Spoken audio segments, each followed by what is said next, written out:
All right. You guys glad you're here tonight? Yeah. All right. Mike, you ready, guys? Yeah, I'm ready. I'm ready. We're ready to get started. I was having fun talking to Brett. I got a new Brett in my life. Don't worry. Yeah. You don't like to next to you? You usually sit over there. Do I sit next to the black guy?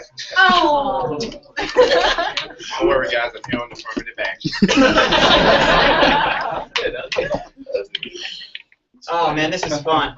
My name is Dr. Jeremy Hess. We're going to kind of kick this off here. Thank you each for being here. It's an honor that y'all took your Friday night with us. Hopefully your Saturday morning, basically, so you know, we're going to go until about 9 o'clock tonight.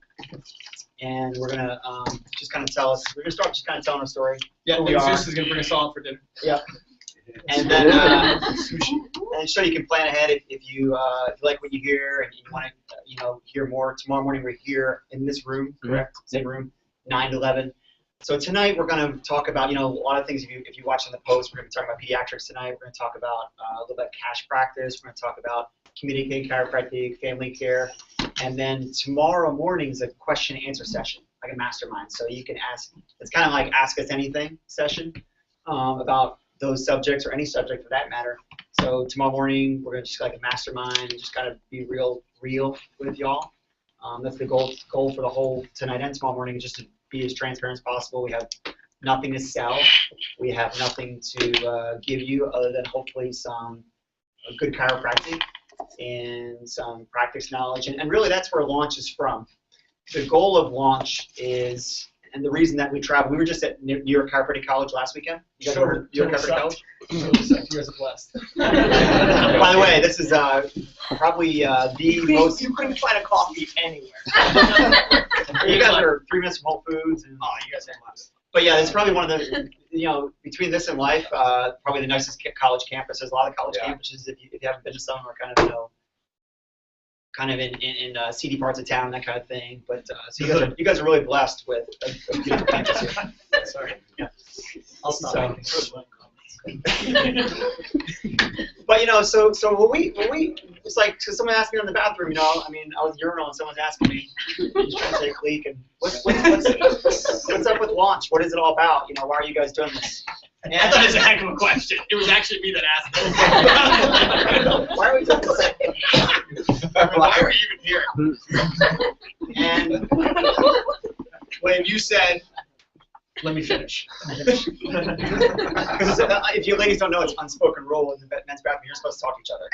Or if you do, you never look at the person. You just talk, you just stare at the tile. It's true, thank you. If you look over, it's beatdown time. So, launch, the idea and the cause behind launch is just to rally students that, that there are lots of options and opportunities in chiropractic. We all talk about, we all have this vision, at least I do, and I know we do, and I know that a lot of you do too, is this vision of chiropractic, and that it really should have a rightful respect in healthcare, and it should be at the forefront of things. That's right. Right? We think, we think about how amazing chiropractic is, especially when we start school. I don't know if, how many of you are like fourth trying up? So it's okay. So I don't know when you start doing your first adjustments here. And a lot of times your first adjustment actually happens outside of clinic experience, maybe, right? You don't have to raise your hand. Like, lay down, let me try this. Yeah. So, mine did. At Life, we have the quarter system, so 14 quarters. So I went on a mission trip, first course. My adjustments, and like some of you maybe happened like first, second, third try, But I remember my first adjustment where I heard the thing go clunk. You know what I mean? Who remembers that here? I do. We heard that. Oh, okay. You kind of vaguely. I specifically remember that. It was on this dude.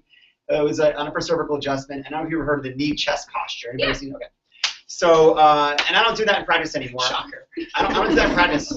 I don't do that in practice, but it's a great technique. So the guy was from Turkey. His name's Mustafa. We were really good buddies at the time. So he's on his knees like this, knee chest knees. His head's like this, right? And I'm like, all right. It's like, and you hear that bone move, right?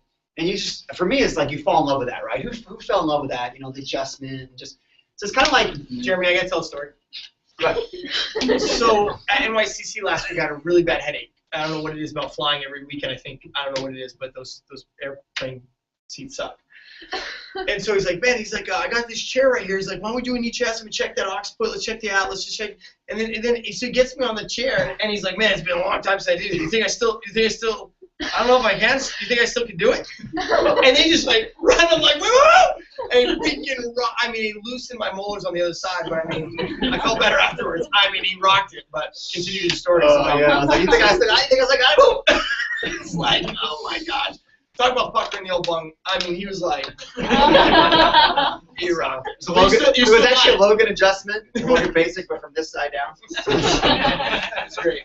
But you know, so we just wanted to, we had this, you know, it's like, because as you're going to hear tonight, I'm going to hand the floor over to these guys. You know, I'm the old guy in the group. I'll be 40 years old this year. I've been in practice 15 years. My wife is an amazing chiropractor too. We've both been in practice. She's been in practice about 10 years. I've been in 15 years. So we have a wonderful practice. Tell me what she did. What's that? Tell me what she did today. She was actually, the reason she's not here is because she was Life Marietta campus had their graduation today. I don't know if anyone knows it's Facebook, friends of them, so their big graduation today. And so she's part of the alumni board there. So she was on stage shaking their hands and saying, have good luck, pay your student loans back kind of thing. Right? That's how they do it, right? You give your certificate and say, good luck, pay your student loans back now. Actually, the school already got their money, so they're not concerned, right? But hurry up and get this over with. So, but these guys here, the cool thing about launch is that, you know, all of them are, Michael's not even just hit his 2-year mark out, 2 years in practice. These guys are barely a few years in practice. So the point is that they were in your seats not too long ago, right? These guys were crunching boards, you know, this guy was, yeah, I mean, that's about it. Well, I just want to really know the material. I'm serious. Like, man, I'm going to take that general anatomy. I think it's better on that. So you know, it's like these guys did big things in a short amount of time in practice, with seeing a lot of children, pediatrics, community pain chiropractic. So it was like people kept asking us, Facebooking us, hey, you know, we'd really like to know more, and from different campuses. You know, just like we were at LACC maybe a month ago, maybe 6 weeks ago now, and honestly, it was through Facebook. One of the guys, student leaders out there, who's really involved, you know, with one of the clubs out there, was like, man, I want you guys to come and just share with the LACC students. You know, because similar situation, a lot of chiropractic colleges is that, you know, when you go through, we enter chiropractic school for one reason, right? A lot of us maybe had testimony in chiropractic, or we got a lot of help, or we saw it as a great career. We went to chiropractic. We had this vision of what chiropractic should be, and then through the process, through testing, through boards, through this professor saying this one saying this one saying this, sometimes you get confused, right? And that fearful, confusion, and you start to lose clarity on exactly what, you know, you started the process to begin with, right? That dream that you started with, honestly, in a lot of cases we find gets kind of muddled, and you're not so sure about actually what you want when you graduate. As a matter of fact, it's like when you graduate, because you're so busy taking tests and boards, here comes practice, and we're not so prepared as we thought we were. So in order for chiropractic to reach critical mass, like we all think it should, right? That tipping point, you heard the tipping point, it's like, you know, in a certain, I think they say the tipping point is 18 or 20% of the population seeing chiropractors on a regular basis. Have you heard that before? Okay. If you don't know, before it's a norm. Before it's a norm. Yeah. If you didn't know it, right now, statistically, you know, each region of the country is different, but it's about 2 to 3% of the population. Everybody say 2 to 3%. 2 to 3%. Actually see chiropractors on a regular basis. 2 to 3%. Right? It's actually been dropping. You know, if you go back to the mid-'80s, it was actually close to about 8 or 9%. So unfortunately, it's been dropping, and there's different reasons for that. So unfortunately, critical mass isn't happening, and we believe that the best way for critical mass to happen for chiropractic to gain its rightful respect in healthcare and all the things we want to do is actually to have successful graduates, right?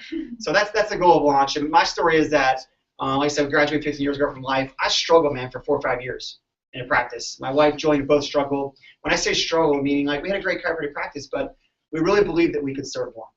Right?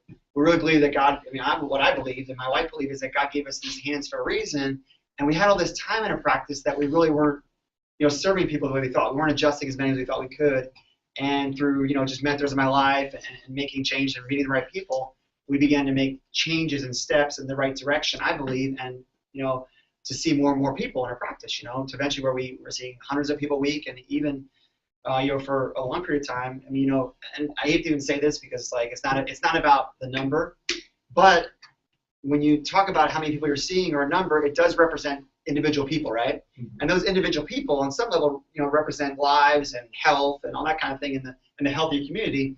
So for years, we've been serving over 1,000 visits a week in our practice in South Atlanta.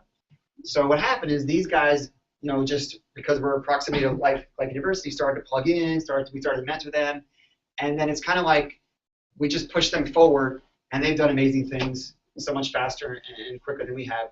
And Dr. Brower is a practice in New York. Outside, anybody from New York here? Or anybody from the Northeast United States here? Okay, where are you from? Philly. Oh yeah, I grew up in Philly. I'm in Philly for outside. Where? Westchester, Pennsylvania. Where are you from? Yeah, I lived in Westchester. Oh, yeah, cool, good. All right, man. Grew up there, right there. You guys didn't know each other? Yeah, you guys But Brower, so it's the cool thing is each of us have different stories, but again, I really want you to focus on these three guys speaking because again, they were in your seats just literally months or a year or two ago, and know what you're going through so much more than I do. Meaning like boards and all these kind of things, and opening a practice and all the challenges of finances and student loans. And I mean, my student loans are long been paid. These guys are still paying their student loans. Mm-hmm. They know they know what your loan payment's going to be. These guys are graduating with $150,000. What's the average student graduate here?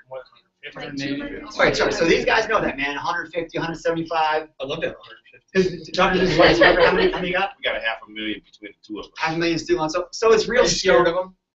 No. Thank God. Right? But Dr. Brower, Eric, upstate New York. Don't tell your story because you kind of, got started late in the game. Yeah. I'm gonna open this up. So, I'm in the gym, right? There we go. Because I'm a gym rat, and as you can tell by looking at my body.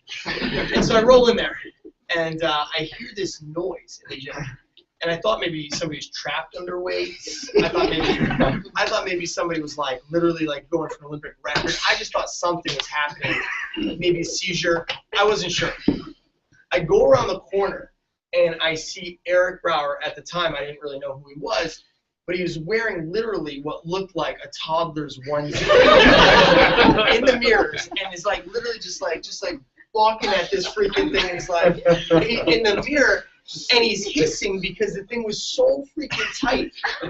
When it wasn't on, it was the color of this chair. I assure you. When it was on, it was more color of her top over there. It was it started to change colors. This thing was so tight on him. And I said, I don't really want to have anything to do with this man. Yeah. Cue your story. That's how everyone knew you on campus. So my life started that day. That's not a true story, but he likes to tell it all the time. And it gets worse every time. I've never told that at a launch event once. So you should have seen his little glutes in this thing.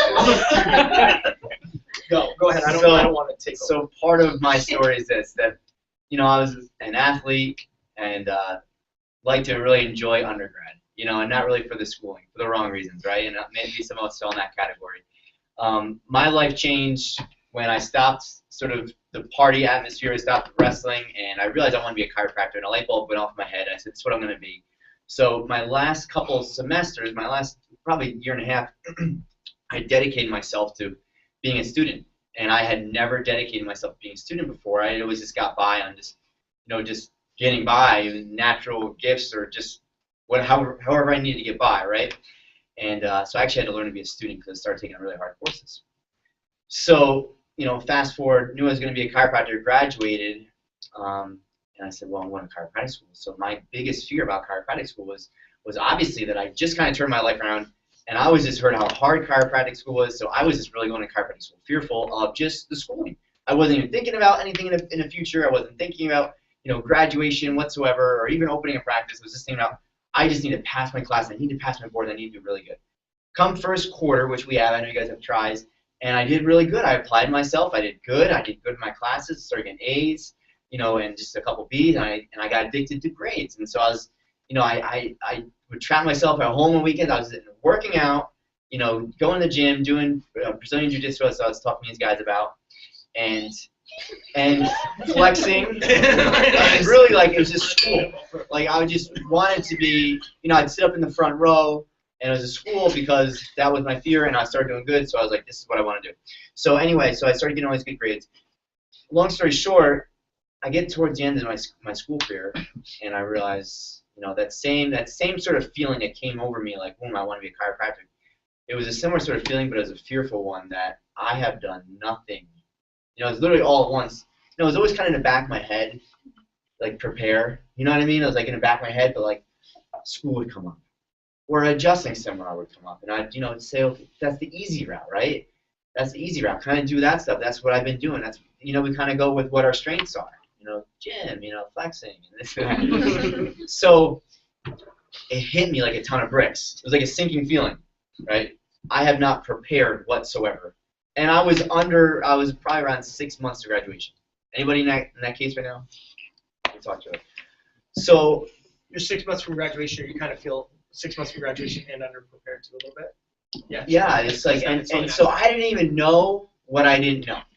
I had no idea about, marketing. I had no idea where I wanted to even open, how my office was going to look. I had these, maybe a little bit of a sports chiropractor, maybe a little bit of a family chiropractor over here. Maybe I'll open it with a buddy. It's kind of like swinging, but just shooting from the hip, really. No clear-cut goals, no clear-cut vision. So I said I need mentors. I need people in my life that are doing big things right now.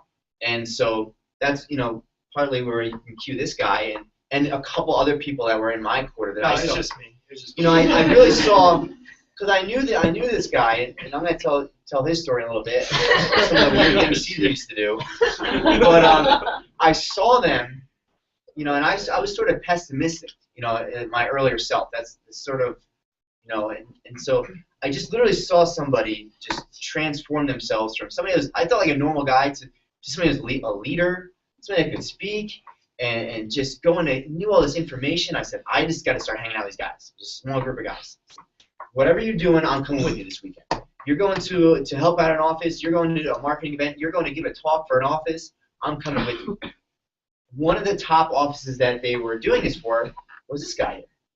So we were just serving in his office, and I was just eating it up. In my sort of pessimistic mind at that time, I thought, I've heard about high volume practices, and I was like, no, that's just not patient-centered care. How could you only spend less than 5 minutes with somebody? Just kind of like, what kind of care is that? Went to the office finally, and saw it, and every single thing changed. I saw a well-run machine, a machine of just healing testimonials from A to Z of every different condition that you guys could blast out from all these boards testing and different studies that classes that you have. Just testimonies of this people healing through chiropractic care, through principled specific chiropractic care, and it was just amazing to me, and my whole life switched. I met his team, and a team where I literally felt like they were just my aunt and my cousins immediately. And I said, wow, this is exactly what I want. It was fun. It was fun. It was very fruitful. They owned the plaza. They're renting space. They owned all the other strip malls because of the success they've had in their practice. They're actually leasing out a space to a medical doctor, a gym, and a nutrition shop. He pulls the plugs on his equipment. Yeah. That's the power. Whenever the guy's gonna prescribe a medication, the power goes out. Sorry, man. What the hell? Must be So anyway, fast forward.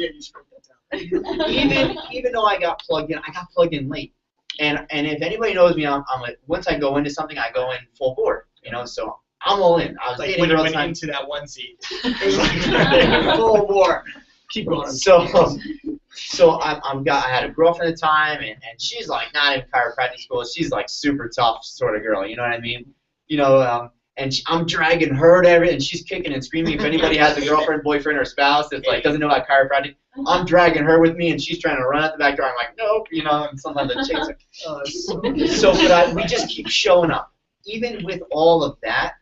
It's like 6 to 9 months intensive every weekend.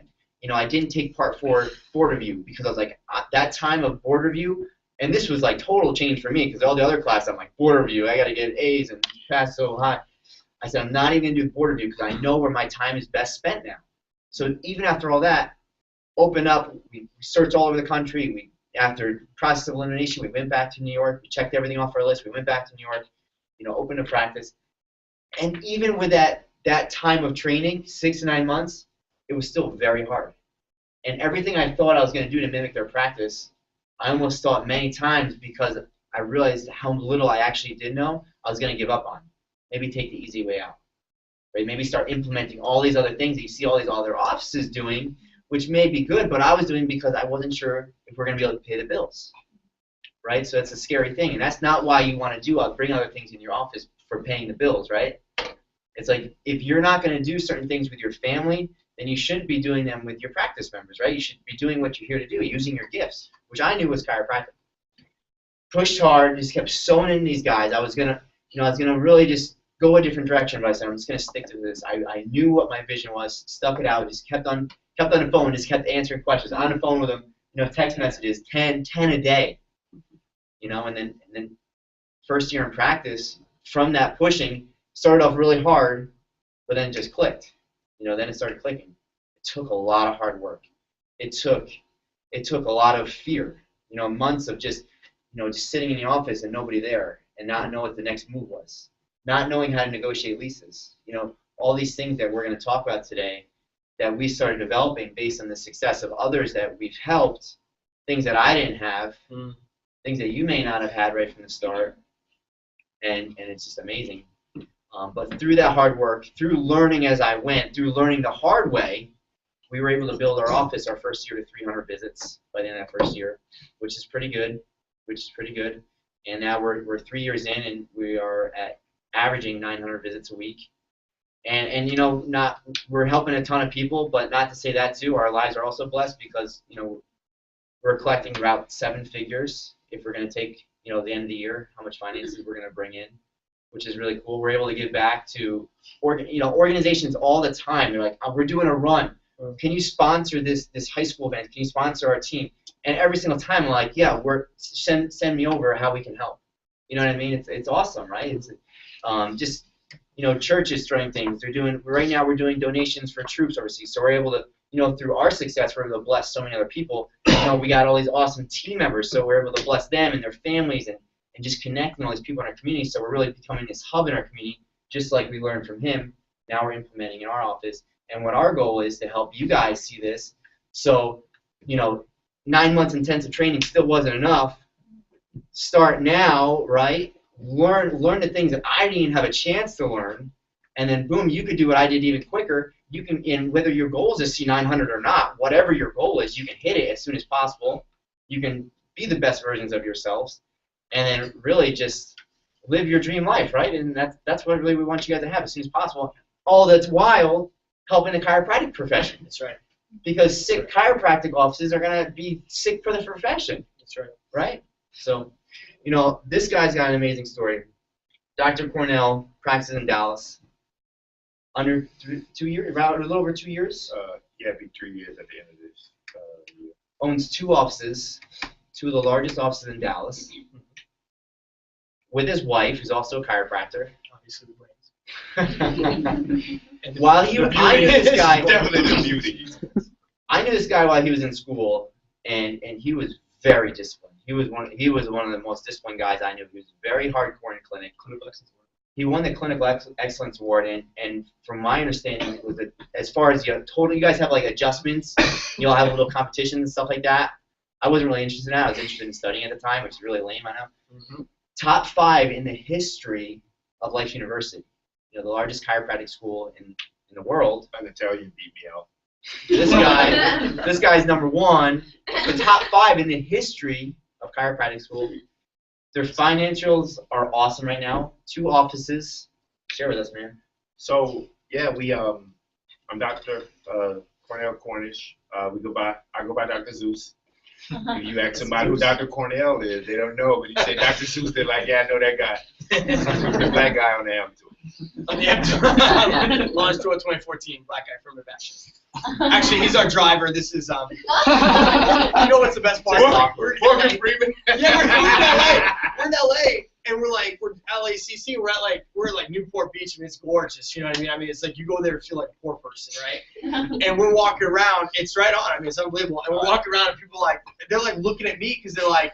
They think I'm like a music producer or something. They're like, with this guy, he looks like Hollywood, right? They're like, is that Des Bryant or Denzel Washington? They're like, well, it doesn't matter. Just rocking, man.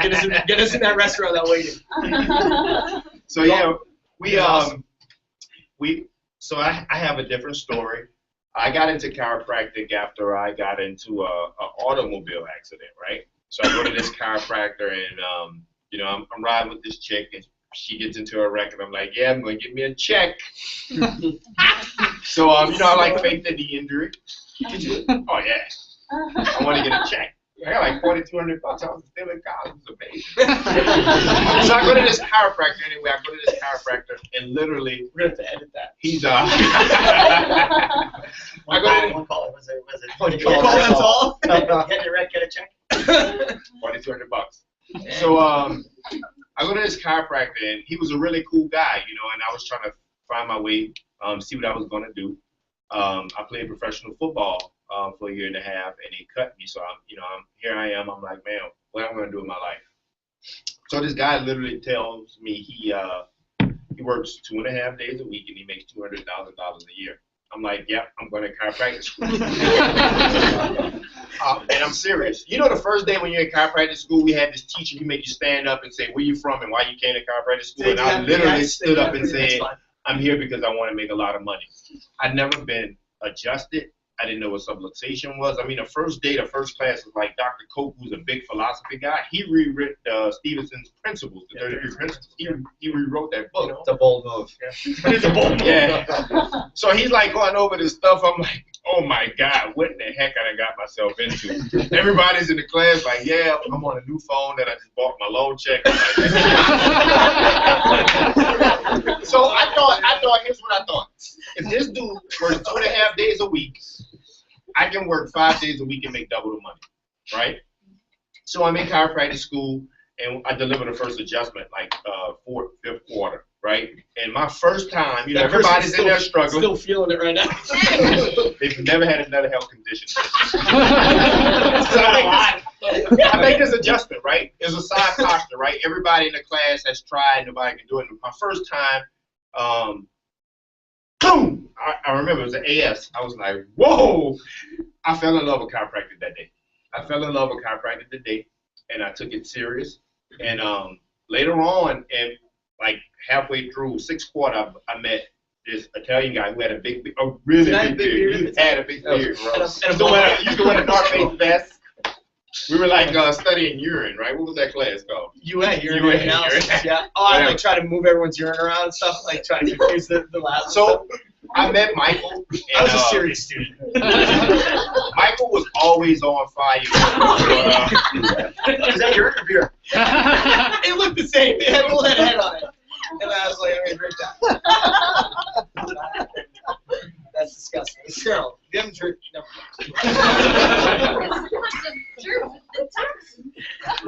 So Michael was always on fire for chiropractic, right? And he befriended me. We became friends, and in 8th quarter we hit clinic, and we were on break, right? And the only 2 people in clinic was Michael and I, right? So he had one side of the clinic, literally. He had that side, I had this side, the white side and the black side. Michael had one patient that was black, African American. Who was it?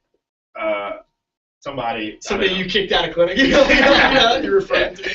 No, but seriously, Michael was seeing all of these people in clinic, and I was seeing a lot of people, and you know, that attracted us, right? So he started to like invite me to all of these things, and I come from a place. I'm from New Orleans, Louisiana, and we're very skeptical people, right? We can be very skeptical. I'm like, what's up with this white dude? Why is he invite me to all this stuff? Is he gay?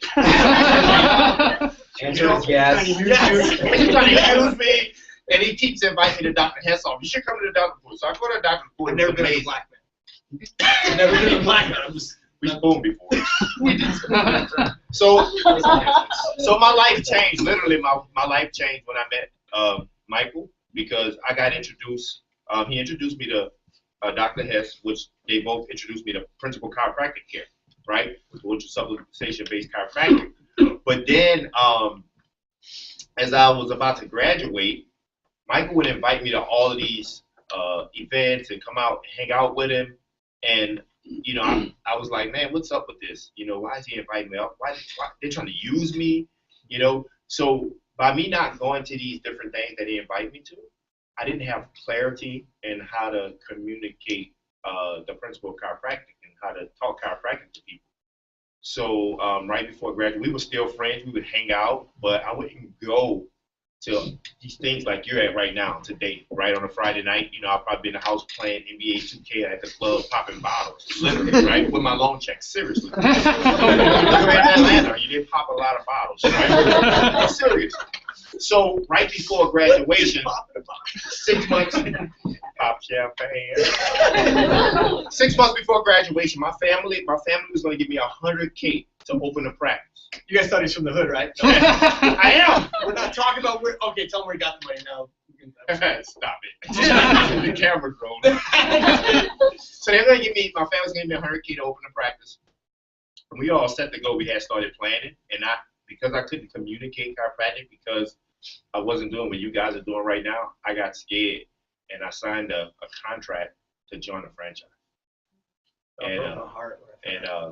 And then I kind of like, you know, honestly, and we never had ever talked about it, but I kind of like, you know, I was kind of like embarrassed just a little. And I'm very honest with you guys. I was embarrassed a little. So we did not be friends, but you know, it kind of just apart a little bit, you know, And right towards the end before we left, you know, we did things to get back together, but it wasn't the same.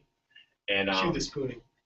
Yeah, spooning. What's even more awkward about that is that he was the front spoon. I just thought you should know. So I moved out to Colorado Springs, Colorado, and joined the franchise. And the thing with the franchise that I really didn't understand, it was going to give me this big, beautiful office. I was going to have digital X-ray.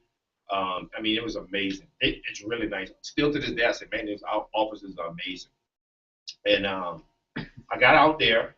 I was practicing with them, getting ready to open up me an office in Dallas, and I realized that for that office to be mine, I had to pay $300,000, right? Not only that, my family was the investor in the office. So I signed this contract, and I got my family stuck in this contract. They also was going to take 50% of income in every month, and it didn't go towards the buyout of the $300,000. It cost us about 35 grand. We lost about that much. Just to get out. But I got out at the end, and Dr. Tiandra and I moved to Dallas. You guys never opened it? No, we never opened it, but you know, that was our own money. Other people who, if they got out, it wasn't their money, it was mine. That was some of my money, so it made it harder when I got to open. And we still didn't have the clarity and the communication skills, and we struggled like dogs when we got out. And you know, now today, I got back with the people who were in my life chasing after me to help change the profession of chiropractic. And I put those mentors. He was a friend, right? He was an equal. These guys were equal to me. And now, you know, they're like, hey man, go ahead. You sleep, you get the bed. I'm like, no, I got the sofa, because now they're mentors, right? They're mentors. They're friends, but they're more mentors, because when I have an issue, I have to call these guys. So I put these people back into my life. And today, my wife and I, we have not one, but 2 offices. We have one in Dallas, Texas, and one in DeSoto, Texas. Our second office has been open 12 weeks, and we're on a brink of 200 visits a week in 12 weeks. Texas, Florida. Yeah. Where? Oh, in a good part. Oh yeah, not far. I love Texas. So long story short. You know, that's what we are today. And I'll tell you something. My life is very different when I met Dr. Michael. I met Dr. Eric and Dr. Michael. We used to see each other in the gym, right? Yeah. And Dr. Hess. I remember telling Dr. Hess, yeah, I'm going to open up a practice. My parents going to give me 100 G's. We were eating sushi, remember? Because I got hibachi. Everybody got sushi. Yeah, that's right. I'm like, I'm not eating no sushi. I mean, here's some hibachi, man. Now we eat sushi. Oh, yeah. Yeah, I got some sushi. He had gelato for the first time recently. Yeah, and now I can't stay away. I'm getting fat, losing my 8-pack. I used to have 8, now I got 6, going down. So Dr. Michael, he's been on fire. Obviously, he broke the record at school for adjustments. I think it broke some necks too, or some shit. He only had 1 African American patient in the clinic, but it's all good. I don't even remember. Today he's the fastest growing chiropractic office. He has the fastest growing chiropractic office in the history of chiropractic. Just 2 years in practice. Him and his wife Tara expecting a beautiful baby. I told you a secret. Can't wait. He That mentors kid's gonna be awesome. doctors all across the country. I mean, an amazing person, amazing individual. I always tell him, man, I can kiss you every time I see you because he's changed our life, not just chiropractically, but financially. It's just been amazing. And in beautiful Golden, Colorado, Dr. Michael is just kicking butt. I appreciate that. You know, Zeus always tells these stories like as if, you know, we're the ones that changed his life, but Zeus changed our life through so many different perspectives. I came from Maine, where I think if there is a black person in Maine, I mean, they know where they are at all times. There's a black person. You know what I mean? It's like there's no culture. You know what I mean? If you consider French Canadian being culture, then there's a lot of culture. But I mean, you know, so through the process of getting to know Zeus, I mean, our perspectives have changed so much. And Dr. Hess's office in the Southeast United States serves 60% or more African Americans. 67%. It's awesome. So when I went up to Colorado, I felt like I was back in Maine. I was like, this sucks. I'm like, give me some sugar out here, and I don't want white sugar. And I was like, we like when I go back to Atlanta, like, and I see their practice, I like that. I mean, I'm like hugging and loving on people because I love culture, I love diversity, I love having my mind expanded. You know what I mean? And getting to know where other people come from. And he had said something to us that really impacted me. I invited him on this retreat that we did with just students, just getting together. The same thing as this is. I love my community, and you will hear about that through this weekend. But I love chiropractic a lot more than my community. That's going to be very clear to you guys. Like, chiropractic is very, very important to me. I mean, it's awarded things in my life physically, and you know, for my body and for my wife's body. My wife was diagnosed at 12 years old with endometriosis. At 14, was told she's infertile. She had such bad cycles that she would miss 4 to 5 days of work a month. When I got in her little Forerunner, when she first started courting me and trying out for a position to marry me, her compliments were full of Midol and pampering. Like Skittles, this girl would chew this stuff out. She like snorted them. I'm like, she's like, I gotta get it, you know. I mean, Z-packs, antibiotics every month. She's sick, thalassemia minor, just miserable. I said, listen, I remember the statement. I said, I do not want to marry a sick woman. You know what I mean? So you have to be open to the principles of chiropractic. And that we've been married 7 years at the end of this upcoming month here. That's why I could give her that bag for anniversary. I just got her something today. I was like, oh, I got her anniversary present. So I said, like, I don't want to marry a sick woman. You know what I mean? And so 7 years ago, you know, we got married. And this girl has not taken a drug in over 7 years. Her cycle comes, we don't even see, like, cramping. We don't even hear about moodiness or anything like that, right? And she's 8 months pregnant. So screw the medical profession. You know what I mean? Screw them. You know what I mean? They serve a purpose, but don't buy in the lie. You know what I mean? So I owe a lot to chiropractic. You know what I mean? I'm going to have a kid that's going to be way more awesome than any of your kids. I mean, even yours, bro. Even as good looking, look at that kid's hair. I mean, if my kid's half as good looking as you, I'll be happy. So anyway, you know, chiropractic's done a lot for us. But I mean, chiropractic in 2 years has helped me travel the world. And we've done some unbelievable things together through chiropractic. And so when people would come to us day in and day out and ask us what we're doing that was making us successful, and the pictures they'd see and the practice and all the success that they'd see, they forgot about the struggle that forged that success in order for us to present that, you know, to our community, to our profession. And so people would come and ask us all the time, and we sat down with Jeremy. I said, you know, this would be so cool. What if we went back to Life University, kicked those freaking doors in? You know what I mean? $250,000. I gotta own a door in there somewhere. Freaking A. I come in there, I kick that sucker down. I said, what if we brought a group of young docs? They're like under a year into practice. They were just in those seats, and we did like a boot camp. And we just came in and said, guys, listen, we just freaking opened. You know what I mean? Look, we're just here. You just saw us here. I mean, so many of us, when we went back, everyone knew us because we were just there, right? The professor's like, I saw you were coming back. I saw the numbers. I heard of the success. I saw the pictures. Like, you were like 3 months in practice at that point. It's like 3 months. I'm like, my eyes were falling out of my head. You know what I mean? We're like so busy, but it's good busy. You know what I mean? I hate for my eyes to fall out of my head because I'm not busy. That sucks. You know what I mean? So anyway, so we come back, and why that was such an epic experience for my life was because everyone there at Life University, 300 and something students at our boot camp, right? Everyone there knew my struggle too, right? They knew in school. Has anyone ever heard this stupid statement, C for chiropractic? Has anyone heard that? Are you the only one? Everyone's heard that, okay? You're rocking that philosophy back there, bro. Do not rock that philosophy. I will tell you 3 things. D for doctor. Yeah. Is it a D at your school to pass? You can still pass most classes. Until September. Okay. Well, at life, Well, it's a and the C. new We're a people lot don't. smarter. ABCF. ABCF, there's no D.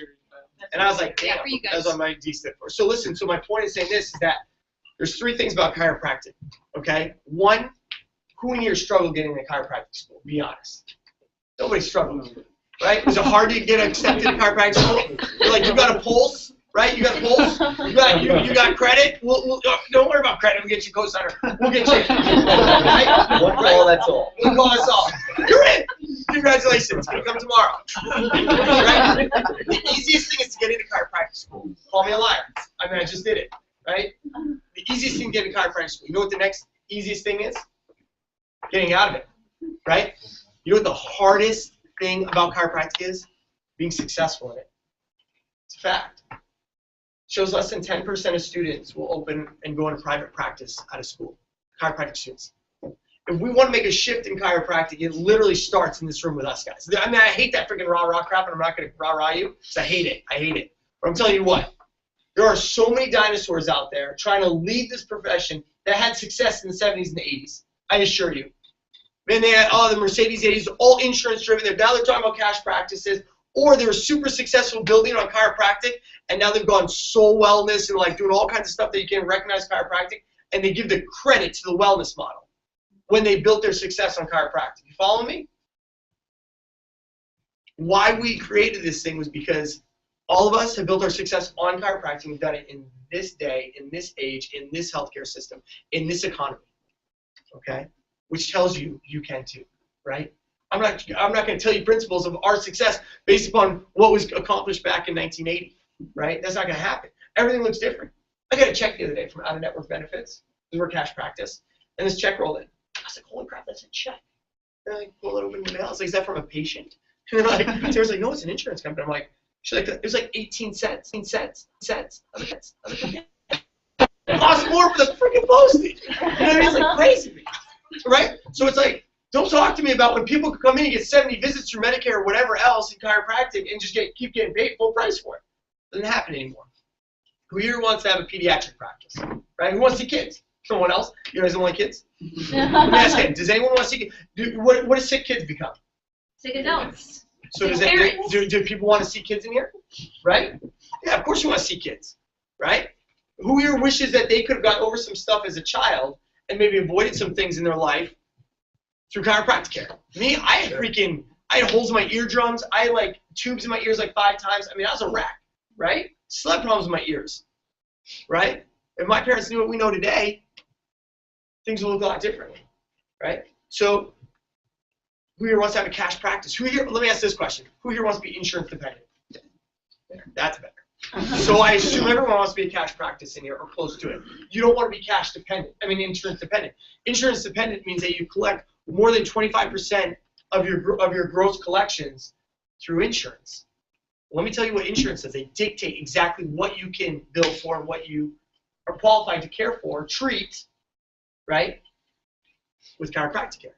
Who here wants to be told that you can't actually be reimbursed or can't charge for somebody that has adult onset asthma, that you're going to adjust and see the body perform properly and hopefully see adult onset asthma subside? Because I see that on a regular basis, not every day, but on a regular basis.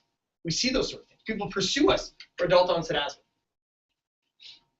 So I don't want to be told what I can and cannot do. Who got into chiropractic because you wanted to kind of work for yourself a little bit, right? And direct your future. Yeah, of course. Okay.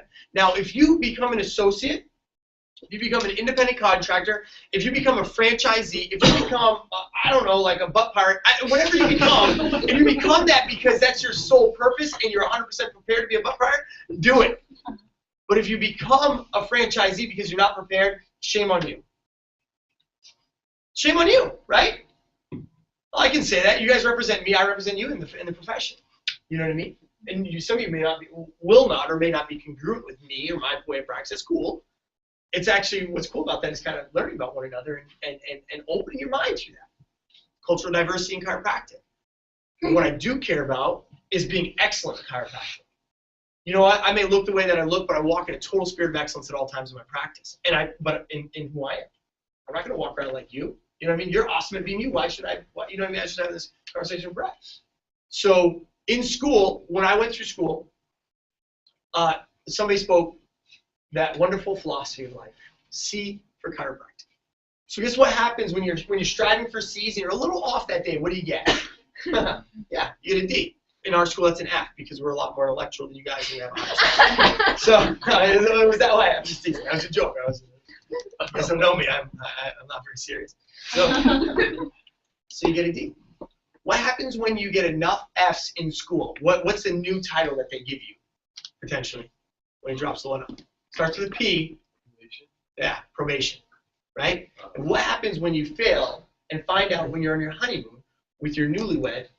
When you fail, when you're on probation, what do you get then? Kicked out, expelled. That one starts with an E. You're getting a lot further away from D's and C's. You know what I mean? It's like you're just going through that freaking alphabet. I found out on my honeymoon when I was in Aruba that I had failed a class while on probation, and I was expelled from Life University in fourth quarter. See, when you're shooting for C's and you fall short, it doesn't take much to drop that GPA. Your GPA is not that high. I never failed anything in my life. I won 3 national championships playing ice hockey, 1 in an NCAA Division I school. I mean, my dad used to lie about my age to put me into higher age brackets with better kids so that I could be better as an athlete. He used to lie all the time. Put me in some hairy situations, to be honest with you. Idiot. But it pushed me to be better. It pushed me to be better. I never failed at anything until I got to school at Life University. One of the main reasons that I failed is because I didn't have any purpose. You know what I mean? I wanted to be an orthopedic surgeon. I went to chiropractic school because I had an experience through chiropractic, but I never really believed that I could do either. I never really believed that I could be successful in it. I never really believed that maybe I'd actually passing it through it. Because everything else, we talked about this. Things are just too easy. You could fly on natural gifts. All these guys are gifted. All you guys are gifted. So you can fly on natural gifts, right? For 2 schools, Princeton and Brown, I got what was called a gift, which means that you're nearly a degenerate, but you're good enough at a sport that we will allow you to attend our school. They get 1 every 4 years. You can only have 1 player on there. You get special tutoring and all sorts of stuff. I got them to 2 Ivy League schools, right? Why didn't I take those opportunities? Because I never believed that I could actually pass that school even with the tutor, right? I never thought that I was worthy. But when it came to chiropractic, I didn't think I was worthy either, and I didn't think that I'd actually be able to do it. And so I actually got 1 appeal to get back into school. So I did it right when I got back without telling Tara that I'd gotten expelled. Right? Because I was going to fix this, because I'm a newlywed. Right? I'm going to fix this before she finds out. They denied it. You get 1, and they said no. So at that moment, I had to find out what I could do. How bad did I want it, right? How bad do you want certain things in your life? Is it worth fighting for? So I had a gut check. I started thinking, I was like, man, I've been told I can be a pastor, though I cuss a lot. You could use, some people could relate to a pastor that cusses. Yeah, shit, So, just so you know, shut up, David. Just so you know, there's a statistical study that showed that people that cuss are more trustworthy than people that don't. So go screw yourselves. So, you can trust me. Shit. So anyway, the other thing, I was like, my father-in-law is a very successful business owner.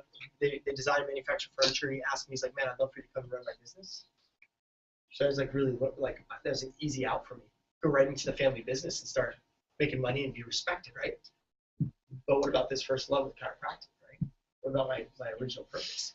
So I went into undergrad, which really, really sucked. Life University, you guys have undergrad here, undergrad classes? Yeah. Yeah. So I went into the undergrad program, which was very, very embarrassing. Right? I had to humble myself. I took a full class because I wasn't kicked out of the undergrad program. I was kicked out of the graduate program. I worked diligently and got A's in that quarter, which was very stressful because I had to reverse my role of what I was doing, the path I was on. And then I set out to resubmit to the program where they pretty much said you couldn't, So I went to a professor that loved chiropractic and I thought would believe in it. She's not even a chiropractor. Her husband's a phenomenal principal chiropractor, teaches all the pediatric classes on campus, opens up reading out of philosophy books. It's really cool stuff, showing us all these things that he does with children and babies that are inappropriate things. And so I just wanted to clarify that. You guys don't know me. So I want you to know that I don't stand for those sort of things. So what happened was he she believed it. So I presented my case. I met with her every single week through that process of going through the undergrad program for that quarter. She believed in me. So we put together another appeal. And I sidestepped their stupid class. You know, they have a board that you put it in front of them and they go, but you never see this board. And somehow they got the board together and they denied it within 15 minutes. Me submitting it. It's like, is there really a board or is there not? Can you be honest? You know what I mean? Because I'm like, I freaking don't feel like there's a board. Because how did the board get here so fast and then deny me without a freaking? It took me longer than 15 minutes to read my appeal. How the hell they already denied? So we went before another board. You know who it is, Lisa Rubin, and we went right to the dean of the school. He approved it on the condition that I got to take one class a quarter and had to get an A in that class until I brought my GPA up over the required amount. You know how hard it is to bring a GPA up after you drop it? So I mean, it's like it goes down a lot faster than it comes up. It took me a year and a half of like literally like every time you bubbled in an answer, like just pooping water. And that's how stressful it was. It was like, don't bear down too hard on that pencil because you may squeak one out. That's like what it was like for me. Am I lying? It was stressful. I remember this moment where it was like my last class. It was oh gosh, I forget the name of the class, the name of the professor. But I had this one class left that if I passed this class with an A, it was going to put me over. I could go back full time. And I remember that I needed to get an 86 because I'd done so well in the other tests. I needed to get an 86 to average above a 90 to get an A. And you get an 86, and it's 50 questions. I think that's like it's like that when I was done counting it, and I counted what was blank left. I had 7 questions that were blank that I absolutely did not know. Just for sure did not know. Well, that was 14 points. That's an 86 right there. So I was the only one in this classroom left taking it because I wasn't going to hand it over until it was done. And I asked the professor, I was like, I need to get up and walk around. I know that's not normally allowed, but I need to get up and walk around because I'm going to poop. And she's like, she goes, that's okay. And I was like, I'm walking around, I'm like, and she says to me, she goes, listen, she goes, I was like, I'm a Christian. I love the Lord, and I don't want to offend anyone with that. But I asked her, I said, do you mind if I get up and I pray? Can I pray out loud? She's like, you can do whatever you want if it helps you pass this test. And she knew my fight. So I'm walking around praying out loud. I'm praying in the spirit. She starts praying too, out loud. I didn't know she's a Christian, right? I don't know if today she's still a Christian. She's praying for me, with me. I got that test back, and I got an 86 balls on. It was awesome. It was so awesome. That's what I need. I was off probation, and the rest was history. I was not going to be left behind. And so, when I started to get, through that process, I fell in love with chiropractic. I read a book called Are You the Doctor, Doctor? It's by Fred Barge. It's a phenomenal book. Write that down. You guys want to read that. It doesn't matter what you believe about what you want to do with practice chiropractic. It's a great book. And it talks about, coming into the image of being a doctor. That doesn't mean you're wearing a white coat and a freaking, thing on your forehead and a stethoscope. It's a matter of coming into the image of somebody that you believe is trustworthy enough to say, yes, I will come to the hospital, adjust your child. You know what I mean? Yes, I'm trustworthy enough and excellent enough and expert enough to be entrusted with your entire family under care. You know what I mean? It's like when you walk into, when I came here today, I knew I was going to run into any practice members. So I wore shorts. I have tattoos. I like tattoos. And I have some tattoos. So I wore shorts today. I knew I was, so I cut loose a little bit. But in my community, I'm very, very careful of making sure that I walk in a professional manner that doesn't leave things open to speculation. Who I am in the practice, who I am in my streets. There's no set and two-face about it. But, there's also inner circle things that, if we're here, you know what I mean? Well, I wouldn't sit around in my boxers in front of my practice members, but I would sit around in my boxers around Zeus. Someone's missing. You know what I mean? So, or not. That's how you look at it. So, from what angles, I mean. So, it's that book talks about how they have one chiropractor, but they have thousands of patients over the years, right? And when you are in a public place, or you're in a conversation with somebody, you even with your wife or your spouse, and you may not know that there's somebody in that room that is knows that you're there. You may not know that they're there, but they know you're there. They see you. It's like when you walk you're at Whole Foods and you run into a patient someday, or a practice member is what we call them in our office. You're pushing that cart. When you run into, they won't even look at you. You'll be talking, but they'll be looking at your cart because they want to see how do you eat. They they want to disprove you in some regard. Most people are kind of like, I knew it. I knew this wasn't going to work. I knew they didn't really live that lifestyle that they're asking me to live. All those sort of things. And so we walk the talk, okay? And that book changed my life. I read it in a day and a half, and I don't read anything in a day and a half. I don't read anything. I could not even email. Okay? So when I got out of all those core classes that I struggled in, I had to take Part 1 boards. And, when you're goofing off and you were unfocused, that was my biggest fear was Part 1 boards. Not any of the other boards, because I knew that I was going to own everything moving forward. But when I took Part 1 boards, I knew that represented a chunk of my lack of focus in school. And I had a very low self-esteem about it. And I don't technically have a low self-esteem with anything, right? And so I had a low self-esteem about Part 1 boards. And I failed general anatomy with a 371. Passed everything else. I thought that was sort of a victory for me, right? Now, micro is easy to pass because all of us suck at microbiology for the most part, and so there's a huge bell curve, and you can ride that sucker like a wave all day long. And I run it like a champ. Okay, so I was like, dude, freaking 596 and a half? I mean, that's amazing. I freaking rocked that thing. No, I probably got 4 questions right, but nobody else got 5, so we're all straight. 371 in general anatomy. That's less than a half of a question from passing. But I was like, no big deal. Hey, flag 1, I'm good. I'm moving forward. Can take Part 2. Until I got a 371 again in general anatomy. Could you imagine? Right then, I took Part 2, passed Part 2, but you can't take 3-4 until you pass Part 1. So it delayed me for a year within school, right? Because I had to wait 6 months to take Part 1, to pass it, to apply to take Part 3 in 6 months and 4. So it delayed me a year. So it's like, what are you gonna do? My father-in-law started saying, oh, hey, a job offer, all these things start looking good. Chiropractic was bigger, right? Chiropractic was better. And chiropractic needed me, I needed chiropractic. And so we hunkered down. I remember having a conversation with him when we found out he was in practice. He moved away already. And he's like, man, he goes, maybe you should take all those classes. I was like, remember I had to go back to undergrad, and I was done humbling myself, you know what I mean? So man, all these people, I'm a leader on campus, I'm like running clubs, I'm like, I'm rocking numbers in clinic, you know what I mean? In 6 months, he and I, in 6 months, a student clinic, right? 6 months, that's it, that's what you get, that's what you allow. We saw nearly a combined 1,200 visits in student clinic. You know what the requirement is? How many? 20 visits in student clinic in 6 months to get through. We had 1,200. Why? Because we don't just prepare, we over-prepare, right? 20 on a Friday. 20 on a Friday, dude. That's like a half day. No, but I mean, it's like, that's the kind of preparation you want to have. You don't have to do that much. But I'm saying, like, you need to make sure that you're over-prepared to be successful. Because when the storm comes and the world hits and it hits hard, it's like some of you guys have been too successful. You're too pretty. Your faces aren't beat up at all. You know what I mean? It's like you're not used to being hit. You know what I mean? And we had friends, and I talked about this story. I had a friend that went to school at Oswego. He knows him. He's a big meathead. His name was Kevin Cleespies. Phenomenal hockey player, but he was a fighter. He could kick anyone's butt. 6'4"-ish, right? Kick anyone's butt. But the problem was that his face was really tender and he cut like paper. So it didn't matter if he beat the piss out of this guy. He would always, if he just got nicked, he'd be bleeding out on the ice. He always looked like he lost. So coaches would say to this guy, and it's a great story. He's like, "Oh, you've got the tools." He goes, "But if you expect to sign a contract in the pros to fight, we're gonna need to toughen up your face because you look like you lose every time."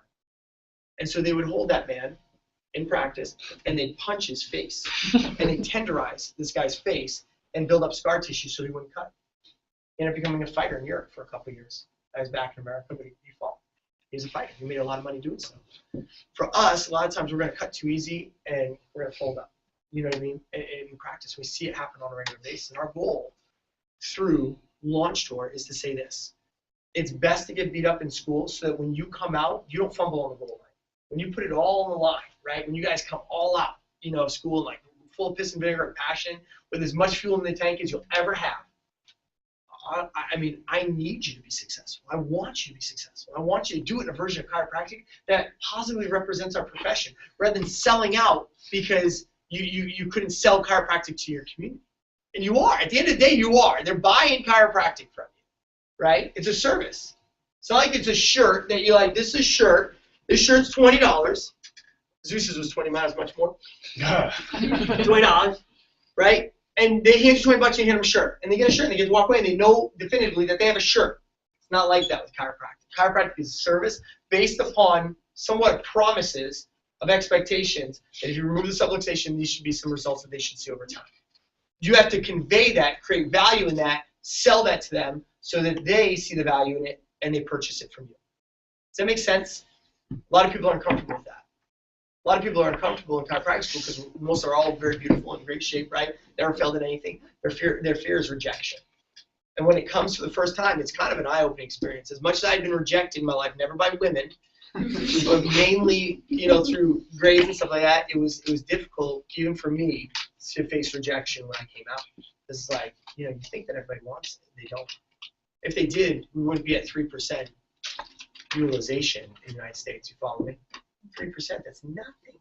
Nothing. You know what every ignorant person asks me? And if one of you do it here, I'm going to shove this bar stool up your behind. You know what?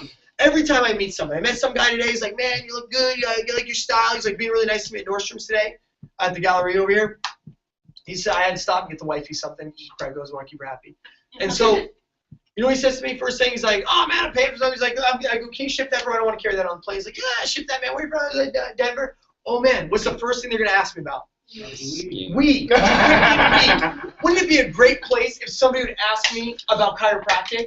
It'll never happen. This freaking weed crap has lines around the building 4 hours, 5 hours when it's dumping 12 inches of snow on them. They'll stand outside freezing for weed. They think it's medicine. And I'm not going to downgrade it because I don't want to step on anyone's philosophy, but they want to get high. Right? They just put a sign up, and that's what happens. You put a sign up for chiropractic, they'll drive right by it. It's sad. I want to see 4 hour lines outside our building. How freaking cool would that be? How cool would it be if we had that much value? When they legalized marijuana in the state of Colorado, they had a 30% spike in college applications statewide immediately. And they say, it's not because of the weed. It's the weed, okay? It's the freaking weed, right? Puff, puff, pass, right? Remember that? Remember that, you big dealer? You're never a dealer, not a dealer. I'm going to close. I'm going to speak. Let's tell one quick story. This has nothing. He's not a big talker. I'm not a talker. This has nothing to do with chiropractic. I freaking love chiropractic. We do this retreat for a buddy of ours that we love very much. It's a bachelor party. And we're celebrating with smoking stogies. BJ Palmer smoked stogies, and I'll tell you this, okay, so it's principle.